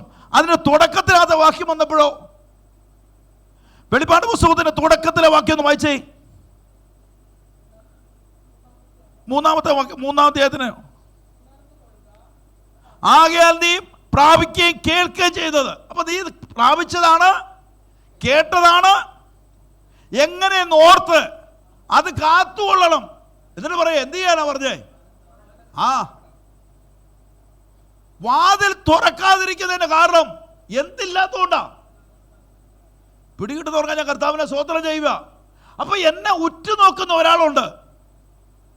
ആ ദൈവം പറയുക, ആമി ഓർത്തു കാത്തുകൊള്ളുക, മാനസാന്തരപ്പെടുകയും ചെയ്യുക. നീ ഉണരാതിരുന്നാൽ ഞാൻ കള്ളനെ പോലെ വരും. ഏത് സമയം നിന്റെ മേൽ വരും, എങ്കിലും നിന്നെ ഉടുപ്പും മലിനമാക്കാതെ. അപ്പൊ ആരിൽ നിലനിൽക്കാൻ യേശു പറഞ്ഞു? കർത്താവിൽ നിലനിൽക്കണം. എങ്ങനെ നിൽക്കണം? വചനത്തിൽ നിലനിൽക്കണം, പ്രവൃത്തി നിലനിൽക്കണം. മനുഷ്യനെ അല്ല ഞാൻ പ്രസാദിപ്പിക്കണം. ആരെ പ്രസാദിപ്പിക്കണം? ദൈവത്തെ പ്രസാദിപ്പിച്ചാൽ നിനക്ക് വേണ്ടിയുള്ള വാതിൽ ദൈവം തുറന്നു തരും. മനുഷ്യനെ പ്രസാദിപ്പിച്ചാൽ മനുഷ്യൻ നിനക്ക് വേണ്ടി വാതിൽ തുറന്നു വരും. മനുഷ്യനെ യോസേഫ് പ്രസാദിപ്പിച്ചപ്പോൾ പൊത്തിപ്പേറിന്റെ ഭവനത്തിൽ യോസേഫിന് അനുഗ്രഹം അല്ലേ? ദൈവം വാതിൽ തുറന്നപ്പോ ദൈവം ആ രാജ്യത്തിന്റെ ഉന്നതിയിലേക്ക് യോസേഫിനെ കൊണ്ടെത്തിച്ചു. ഇന്ന് നിങ്ങളുടെ തീരുമാനത്തിനകത്ത് നിന്നോണം, ഞാൻ ചെയ്യുന്നത് മനുഷ്യനെ പ്രസാദിപ്പിക്കാനാണോ, ഞാൻ ദൈവത്തെ പ്രസാദിപ്പിക്കാനാണോ? ആരുടെ ഹിതത്തിലേക്ക് ഞാൻ നിൽക്കണം? ഞാൻ ദൈവത്തിൻ്റെ ഹിതത്തിലേക്കൊന്ന് നിൽക്കാം, അല്ല മനുഷ്യൻ്റെ ഹിതത്തിലേക്കൊന്ന് നിൽക്കാം. മനുഷ്യനെ എനിക്ക് സന്തോഷിപ്പിക്കാം, ഒന്ന് എനിക്ക് ദൈവത്തെ സന്തോഷിപ്പിക്കാം. ഞാൻ ദൈവസന്നിധി വിശ്വസ്തനാണെങ്കിൽ ഇന്ന് പകൽ എഴുതി വെച്ചോ, നിനക്കും നിന്റെ തലമുറയ്ക്കും വേണ്ടിയുള്ള വാതിൽ സ്വർഗ്ഗം തമ്പുരാൻ തുറന്നു വരും. ഇന്ന് പകൽ ദൈവസന്നിധിയിൽ നിൽക്കാൻ, അവൻ ദൈവസന്നിധി വിശ്വസ്തയോടെ നിന്നാൽ ഇന്ന് പകലിലും എഴുതിയിട്ടോ, നീയോ നിന്റെ കുടുംബമോ ലജ്ജിച്ചു പോകാൻ സ്വർഗ്ഗം അനുവദിക്കത്തില്ല. നിന്റെ തലമുറയ്ക്കുള്ള വാതിലുകളെ ദൈവം തമ്പുരാൻ തുറന്നു തരുമെന്ന് പറയുന്നവർക്ക് ഞാൻ കർത്താവിനെ സ്തോത്രം ചെയ്യുക. അതുകൊണ്ട് പറയുന്നു, അവൻ വാതിൽ ആർക്കേ തുറക്കത്തുള്ളൂ? ജീവന്റെ പുസ്തകത്തിൽ പേരെഴുതപ്പെടുന്നവർ. പിടികിട്ടുന്നവർക്ക് ഞാൻ കർത്താവിനെ സ്തോത്രം ചെയ്യുക. ഹല്ലേലൂയ. അതുകൊണ്ടാണ് ഇവിടെ പറഞ്ഞു വെച്ചത്. അതിന് 3-ാമത്തെ 12-ാമത്തെ വാക്യം കൊണ്ടൊന്ന് വായിച്ചേ. 3-ന്റെ ഞാൻ ജയിക്കുന്നവരെ ഞാൻ എൻ്റെ ദൈവത്തിൻ്റെ ആലയത്തിൽ നിന്നെ തമ്പുരാൻ ഒരു തൂണാക്കി മാറ്റും. എത്ര പേര് ആമേൻ പറയുന്നുണ്ട്? നിന്നെ ദൈവം തമ്പുരാൻ ഒരു തൂണാക്കി മാറ്റുമെന്ന് പറയുന്നവർ, ദൈവവചനത്തിൽ നിലനിൽക്കുന്നവർ, നിന്റെ പ്രവൃത്തി ദൈവസന്നിധി വിശ്വസ്തത ആണെങ്കിൽ തമ്പുരാൻ നിന്നെ ദേശത്തിനകത്തൊരു തൂണാക്കി മാറ്റും. ഇന്ന് പകൽ ആത്മാവിനകത്ത് തിരിച്ചറി, ഒരു തൂണാക്കി ദൈവം തമ്പുരാൻ മാറ്റും. സഹോദരന്മാരുടെ മധ്യത്തിൽ, ഇന്ന് ചാർച്ചക്കാരുടെ മധ്യത്തിൽ അബ്രഹാമിനെ ദൈവം ഒരു തൂണാക്കി മാറ്റിയെങ്കിൽ ഇന്ന് പകലറിഞ്ഞോ, ഒരു തൂണാക്കി ദൈവം തമ്പുരാൻ മാറ്റും. എത്ര പേര് വിശ്വാസത്തോടെ ഏറ്റെടുത്തോ?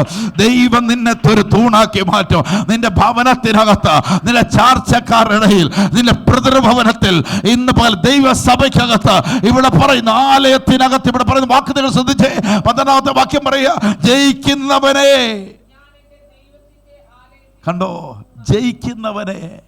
ഈ ഓട്ടക്കളത്തിൽ ജയിക്കുന്നവനെ. മനുഷ്യനെ നോക്കല്ലേ. ഇന്ന് ഞാൻ പറയാം, മനുഷ്യനെ നോക്കല്ലേ. ദൈവാത്മാവ് എന്ത് പ്രേരിപ്പിക്കുന്നു അതിലേക്ക് നിൽക്കണം.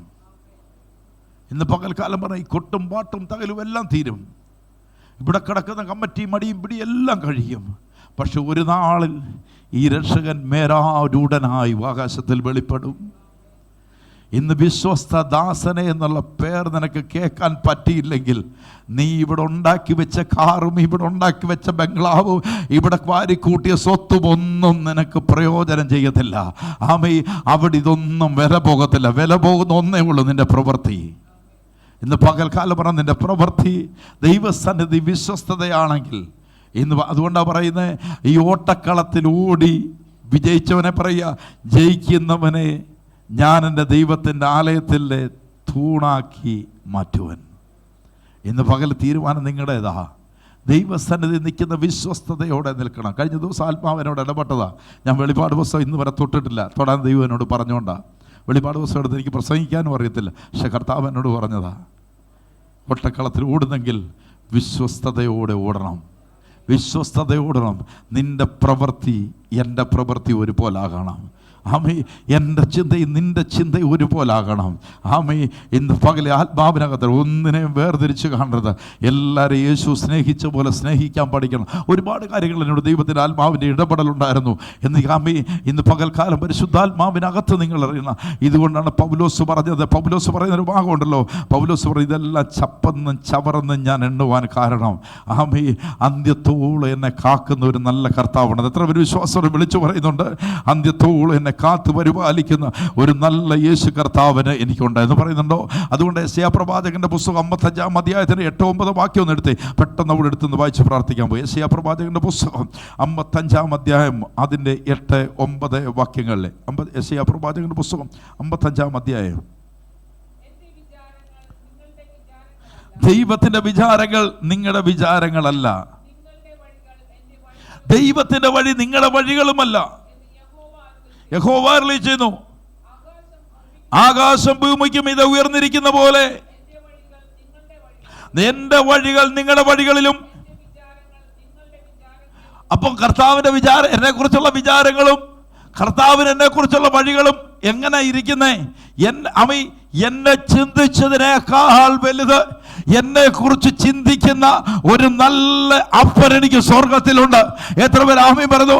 എൻ്റെ ഭാവിയെ അറിയുന്ന, എൻ്റെ കുഞ്ഞുങ്ങളുടെ ഭാവിയെ അറിയുന്ന, ദൈവസഭയെ മുഴുവനായി അറിയുന്ന ഒരു നല്ല കർത്താവ് എനിക്ക് സ്വർഗത്തിലുണ്ട്.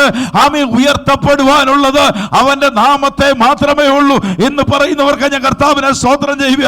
ഇന്ന് പകലിൽ അറിയണം, ഞാൻ ഓടാൻ നിൽക്കുന്നുണ്ടെങ്കിൽ ഞാൻ വിശ്വസ്തയോടെ ഓട്ടക്കളത്തിൽ ഓടുക. ആമേൻ. എന്താണ്? മുറുകെ പറ്റുന്ന പാപങ്ങൾ എല്ലാം വിട്ട് ഞാൻ ഓടുക. എന്റെ ലക്ഷ്യസ്ഥാനം എന്നതാ? യേശു വരകാലമാ അവന്റെ വരവിനായി ഞാൻ ഒരുക്കപ്പെടുക. ഇന്ന് പകൽക്കാലം ഞാൻ ഓടുമ്പോ അവൻ ദുഷ്ടൻ എന്റെ മുന്നിൽ വാതിൽ അടച്ചാൽ എന്റെ ദൈവം എനിക്കുള്ള വാതിലുകളെ തുറന്നുകൊണ്ടേയിരിക്കും. എത്ര പേര് വിശ്വസിക്കുന്നുണ്ട്? ദുഷ്ടൻ എന്നെ സിംഹക്കുഴി കളഞ്ഞാലും ആ സിംഹത്തിന്റെ വായടയ്ക്കുന്ന ഒരു നല്ല കർത്താവ് എനിക്കുണ്ട്. അവൻ തീക്കകത്ത് വീണുപോയാൽ അതിന്റെ മധ്യേ എനിക്ക് വേണ്ടി ഇറങ്ങി വരുന്ന ഒരു സർവശക്തനായ ദൈവമുണ്ട്. എന്റെ കൈകളിൽ അണലി കടിച്ചു തൂങ്ങിയാൽ ഒരു ഹാനിയും വരാതെ എന്നെ കാത്തു പരിപാലിക്കുന്ന ഒരു നല്ല കർത്താവ് എനിക്കുണ്ട്. ഇന്ന് മനുഷ്യരുടെ മധ്യത്തിൽ അവൻ എനിക്കായി പുതുവഴികളെ തുറക്കുന്ന ഒരു നല്ല കർത്താവ് എനിക്കുണ്ട്.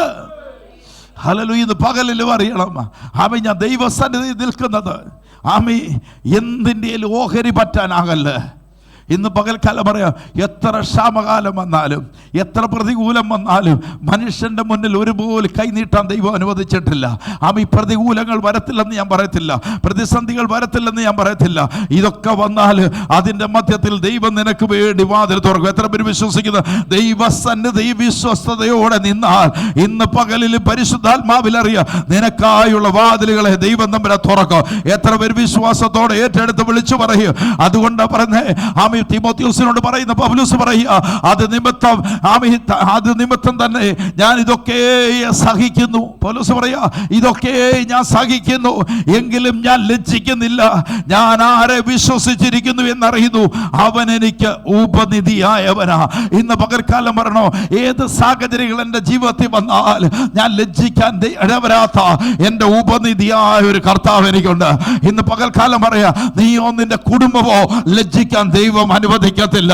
ഇന്ന് പകൽ കർഷതയിൽ കൂടെ പോയാൽ, കണ്ണുനീരിൽ കൂടെ പോയാൽ നാട്ടുകാരെന്താ നേടിയെന്ന് ചോദിക്കും, എന്തിനാ കൊച്ചെ നടന്നാൻ ചോദിക്കും. ഇതൊക്കെ ചോദിക്കുന്നവരുടെ മധ്യത്തിൽ നിന്നെ കിടക്കെ എടുത്ത് നടത്തുന്ന ഒരു യേശുവിനെ ഞാനിന്ന് പ്രസംഗിക്കുന്നത്. ഇന്ന് പകൽക്കാലം മനുഷ്യന്റെ മുന്നിൽ ലജ്ജയ്ക്ക് വിട്ടുകൊടുക്കാതെ എഴുന്നേൽപ്പിച്ച് നടത്തുന്ന ഒരു നല്ല കർത്താവ് എനിക്കുണ്ടെന്ന് പറയുന്നവർക്ക് ഞാൻ കർത്താവിനെ സ്തോത്രം ചെയ്യുക.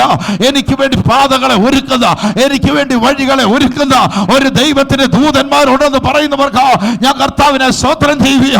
ഇന്ന് പകൽക്കാലം സ്വർഗത്തിലെ ദൈവത്തിന്റെ മുഖത്തേക്ക് നോക്കണം. അതുകൊണ്ട് ഞാൻ ഇന്ന് പറഞ്ഞു കൊണ്ടുവന്നത്, ഹല്ലേലൂയ, ഗെത്സമനയുടെ തോട്ടം മുതൽ പീഡകൾ അനുഭവിച്ച ഒരു നസ്രാനായ യേശു കർത്താവ് അവൻ ക്രൂശ് എടുത്തോണ്ട് പോകുമ്പോ സ്വർഗത്തിലെ ദൈവം നൂറ്റി നോക്കിക്കൊണ്ടിരിക്കുക, ആയിരക്കണക്കിന് ദൂതന്മാർ നോക്കിക്കൊണ്ടിരിക്കുക.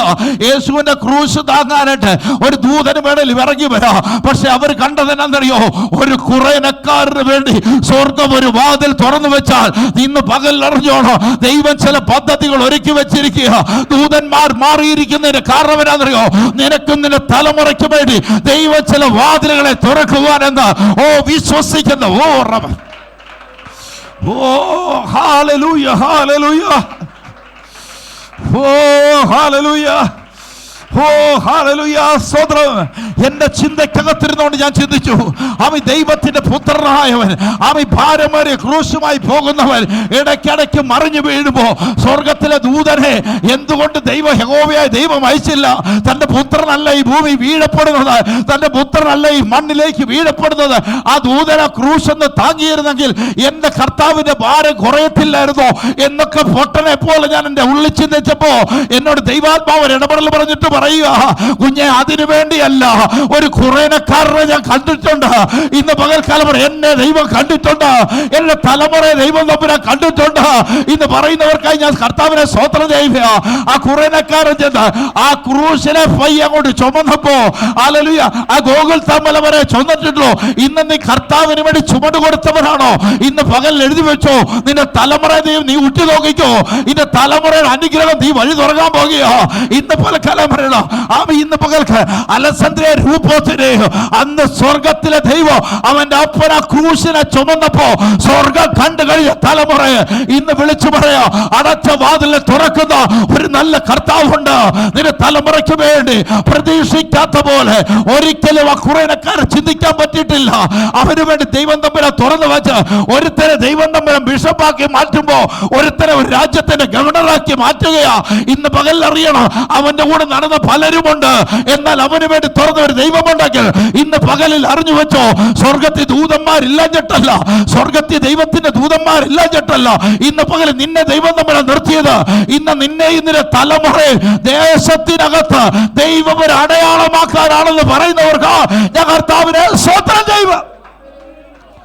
ഇന്ന് പകൽക്കാലം പറയണ ആമേ, ഇന്ന് ഞാൻ എത്ര കഷ്ടതയിൽ കൂടെ പോയാലും, ഇന്ന് എത്ര നിന്നയിൽ കൂടെ പോയാലും എനിക്ക് വേണ്ടി വാതിൽ തുറക്കുന്നൊരു ദൈവമുണ്ട്. എത്ര പേര് ആമയും പറയുന്നുണ്ട്? എനിക്ക് വേണ്ടി വാതിൽ തുറക്കുന്നൊരു കർത്താവുണ്ട്. എത്ര പേര് വിശ്വാസത്തോടെ വിളിച്ചു പറയും? ഇന്ന് ഈ കഷ്ടതയ്ക്കകത്തോടൊക്കെ പോയാലും, ഇന്ന് ആമി അനേകർ നമ്മളെക്കുറിച്ച് എന്ത് പറഞ്ഞാലും, ഒരുപാട് സങ്കടങ്ങൾ നമ്മുടെ ജീവിതത്തിൽ വന്നു. ഞാൻ പറഞ്ഞ വിശ്വാസ ലോകത്ത് ഒരുപാട് സങ്കടങ്ങൾ എൻ്റെ ജീവിതത്തിൽ വന്നിട്ടുണ്ട് ആമി. പക്ഷേ ഇതൊന്നും എൻ്റെ ഒരു വിഷയമല്ല. ഞാൻ ഇന്നലെ കഴിഞ്ഞ ആഴ്ച പറഞ്ഞതാ. ഹല്ലേലൂയ. ആമി, മനുഷ്യൻ തള്ളിക്കളയുന്ന ഒരു വിഷയമല്ല, പക്ഷെ സ്വർഗം തള്ളിക്കളയാതിരുന്നാ മതി. യേശു കർത്താവ് ക്രൂശിൽ കിടന്നുകൊണ്ട് പറഞ്ഞു, എൻ്റെ ദൈവമേ, എൻ്റെ ദൈവമേ കൈവിട്ടതെന്തെന്ന് നിന്റെ നാവിനകത്തുനിന്ന് പൊങ്ങല്ല, എൻ്റെ കർത്താവെ നീ എന്നെ കൈവിട്ടതെന്തെന്ന് പറയല്ലേ. കാരണം എന്നറിയോ, എൻ്റെ കർത്താവ് എൻ്റെ കരം പിടിക്കുമ്പോൾ മനുഷ്യൻ ആര് കരം പിടിച്ചില്ലെങ്കിലോ ദൈവം നിന്റെ കരത്തെ പിടിക്കും. ഇന്ന് പകൽ ഓർത്തോണം, മനുഷ്യൻ നിന്നെ തള്ളിക്കളഞ്ഞാലും, മനുഷ്യൻ നിന്നെ മാറ്റി നിർത്തിയാലും മാറ്റി നിർത്താത്ത ഒരുവനേ ഉള്ളൂ. ഇന്ന് പകൽക്കാലമാണ് യോഹന്നാനെ പോലെ അവന്റെ മാറോട് ചേർന്ന് നിൽക്കാൻ റെഡിയാണെങ്കിൽ ഇന്ന് പകൽക്കാലം പരിശുദ്ധാത്മാ നിന്റെ പ്രവർത്തികളെ നോക്കുന്ന ഒരു ദൈവമുണ്ട്. ഞാനൊന്നും ചെയ്യുന്നില്ല, ഞാൻ ഒരു പാപവും ചെയ്യുന്നില്ല, ഞാൻ വീട്ടിൽ കയറി ഇരിക്കുക. ദൈവം തമ്പുരാൻ നിന്നെ വേണ്ട, നിന്റെ പ്രവർത്തികളെ നോക്കുന്നൊരു ദൈവമുണ്ട്. ഞാൻ ചെയ്ത പ്രവൃത്തി നീ ചെയ്യുന്നുണ്ടോ? നീ ഇന്ന് പകൽക്കാലം പറയണം, നീ മറ്റുള്ളവൻ്റെ കണ്ണുനീര് കണ്ടിട്ടുണ്ടോ? മറ്റുള്ളവരുടെ കെട്ടുകളെ നീ കണ്ടിട്ടുണ്ടോ? അത് അഴിച്ചുവിടാൻ തയ്യാറാണോ? ഇന്ന് പകലിൽ ഞാൻ പറയാം, എൻ്റെ പ്രാർത്ഥനാ ജീവിതത്തിനകത്ത് ഞാൻ പ്രാർത്ഥിച്ച ഏത് കാര്യം നടക്കുമെന്ന് എനിക്കൊരു ദിവസം മനസ്സിലായി. ഞാൻ ദൈവസന്നിധി ഇരുന്നൊരു വിഷയത്തിൻ്റെ മുകളിൽ പ്രാർത്ഥിച്ച് അത് എത്ര വലിയ കാര്യമാണെങ്കിലും നടക്കും എന്നെൻ്റെ അകത്ത് ബോധ്യപ്പെട്ടപ്പോൾ ഞാൻ ദൈവസന്നിധി ഇരിക്കാൻ തുടങ്ങി. പല ദിവസങ്ങളും ഞാൻ രാത്രിയിൽ ദൈവസന്നിധി ഇരിക്കും. കർത്താവ് പറയും, നീ എൻ്റെ അരികിൽ വരാമെന്ന് പറഞ്ഞാൽ പട്ടിണിയോടെ അഞ്ച് പോരാനാണ് കർത്താവ് പറയുന്നത്. അങ്ങനെ ദിവസങ്ങളോളം, ഞാൻ പറയും ഒരു വർഷം അവസാനിക്കുമ്പോൾ 200ഓളം ദിവസങ്ങൾ ഉപവസിച്ചിട്ടുണ്ടെങ്കിൽ എൻ്റെ കുഞ്ഞുങ്ങൾക്ക് വേണ്ടിയോ എൻ്റെ ഭവനത്തിന് വേണ്ടിയല്ല, ദൈവസഭയിലിരിക്കുന്നതും ഓരോ വിഷയത്തിൻ്റെ മുകളിൽ ഞാൻ ദൈവസന്നിധിയിൽ ഇരുന്നിട്ടുണ്ടെങ്കിൽ ഇന്നത്തെ എന്നെ ശ്രേഷ്ഠമായി നടത്തുന്ന ഒരു നല്ല കർത്താവുണ്ട്. ഹല്ലേലൂയ. എൻ്റെ മേൽ ദൈവം ഏൽപ്പിച്ചൊരു പ്രവൃത്തി, ദൈവം പ്രവൃത്തിയെ നോക്കുമെന്ന് എൻ്റെ ഉള്ളിൽ മനസ്സിലായപ്പോൾ ഏറ്റവും കുറഞ്ഞ ഞാൻ പറഞ്ഞു, എൻ്റെ കണക്കിനകത്തല്ല ഞാൻ പറഞ്ഞത്, ഏറ്റവും കുറഞ്ഞ് 200-ൽ പല ദിവസങ്ങൾ ഒരു വർഷത്തിൽ ഞാൻ ഉപവസിച്ച് പ്രാർത്ഥിക്കും. എനിക്ക് വേണ്ടി ഞാൻ ചെയ്തിട്ടില്ല. എൻ്റെ കർത്താവ് പറഞ്ഞതും പ്രകാരം ഇടിവിൽ പ്രാർത്ഥിക്കുക, ഞാൻ അവരെ വിടുവിക്കാൻ തയ്യാറാണ്. നീ ഇടിവിൽ നിന്ന് പ്രാർത്ഥിച്ചു, അതിനെ തയ്യാറാ. അതുകൊണ്ടാണ് ഞാൻ പറഞ്ഞത്, യേശു കർത്താവ് ബെഥാനിയയിലേക്ക് വരുന്നതിന് മുമ്പ് ഒരു ദർശനത്തെ കാണിച്ചതുപോലെ എൻ്റെ കൂടെ കുഞ്ഞിരിക്കുന്നത് എന്നെ ദൈവം ഒരു ദിവസം എന്നെ കാണിച്ചു. ഞാൻ ഇവരുടെ വീട്ടിൽ നിന്ന് ഇറങ്ങി വരുമ്പോൾ അന്ന് ഇവർക്കൊന്ന് വർഷങ്ങൾക്ക് മുമ്പ് വത്സമാൻ്റെയോട് ഞാൻ പറഞ്ഞു, ആൻറ്റി എൻ്റെ കൂടെ ഇവൾ ഇപ്പം ഈ പായൽ വന്നിരിക്കുന്നൊരു കാലം വിദൂരമല്ല, അത് ദൈവത്താൽ സംഭവിക്കുമെന്ന് പറഞ്ഞു. ആമീൻ. ഞാൻ കഴിഞ്ഞ ദിവസം എൻ്റെ ഉള്ളുകൊണ്ട് ഞാൻ സന്തോഷിച്ചു. ദൈവം എന്ത് പറഞ്ഞു അത് നടത്തി തരുന്നതിന് കാരണം എന്നാണെന്നറിയോ? ദൈവസന്നിധി വിശ്വസ്തരാകുക. ഇന്ന് പകൽക്കാലം ഞാൻ പറയാം, മനുഷ്യനല്ല പ്രസാദിക്കേണ്ടത്, സ്വർഗം പ്രസാദിക്കണം. ഇന്ന് പകൽക്കാലം പറഞ്ഞ തരുന്നതെല്ലാം ബോണസാ. ആമീൻ. വരാനുള്ളത് അതിനേക്കാൾ ശ്രേഷ്ഠതയാ. ഇന്ന് നിനക്ക് ലഭിച്ചതിനേക്കാൾ ശ്രേഷ്ഠതയുള്ളത് നാളെ നിനക്ക് വേണ്ടി വരാൻ പോവുക.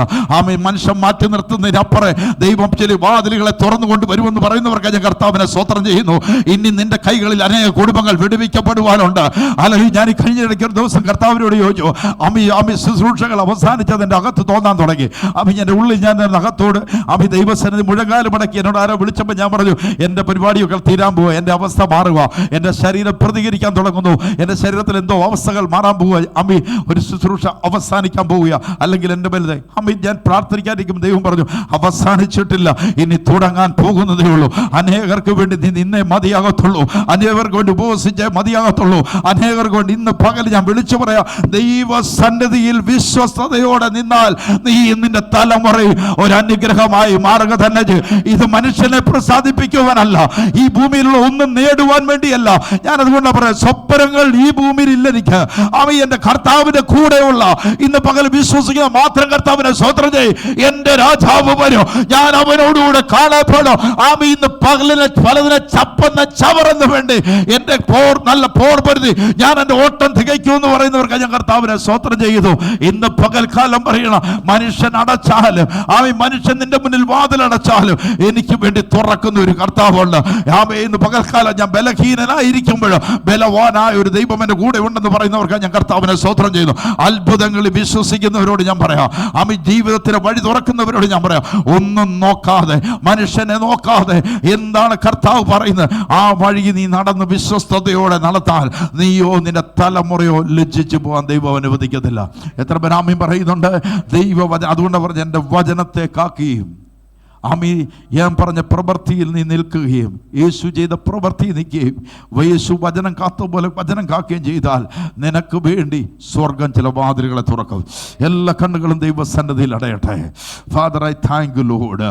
ഹല്ലേലൂയ. എൻ്റെ കർത്താവിനെ നോക്കുമ്പോൾ, എൻ്റെ ദൈവം എന്നെ നോക്കുമ്പോൾ, ഹല്ലേലൂയ, എൻ്റെ കർത്താവിൻ്റെ കണ്ണെൻ്റെ മേൽ വരുമ്പോൾ, അവൻ്റെ ദൃഷ്ടി എൻ്റെ മേൽ വരുമ്പോൾ, ഇന്ന് പകൽക്കാലം അവൻ ജീവൻ്റെ പുസ്തകത്തിൽ എൻ്റെ പേര് എഴുതപ്പെടുന്നവനായി, ജീവൻ്റെ പുസ്തകത്തിൽ അവൻ്റെ പേര് അതുകൊണ്ട് യോഗ്യരാകിയാൽ വെള്ള വസ്ത്രം ധരിച്ചുകൊണ്ട് എന്നോട് കൂടെ നടക്കുകയും ജയിക്കുന്നവർക്ക് വെള്ള ഉടുപ്പ് ധരിപ്പിക്കും.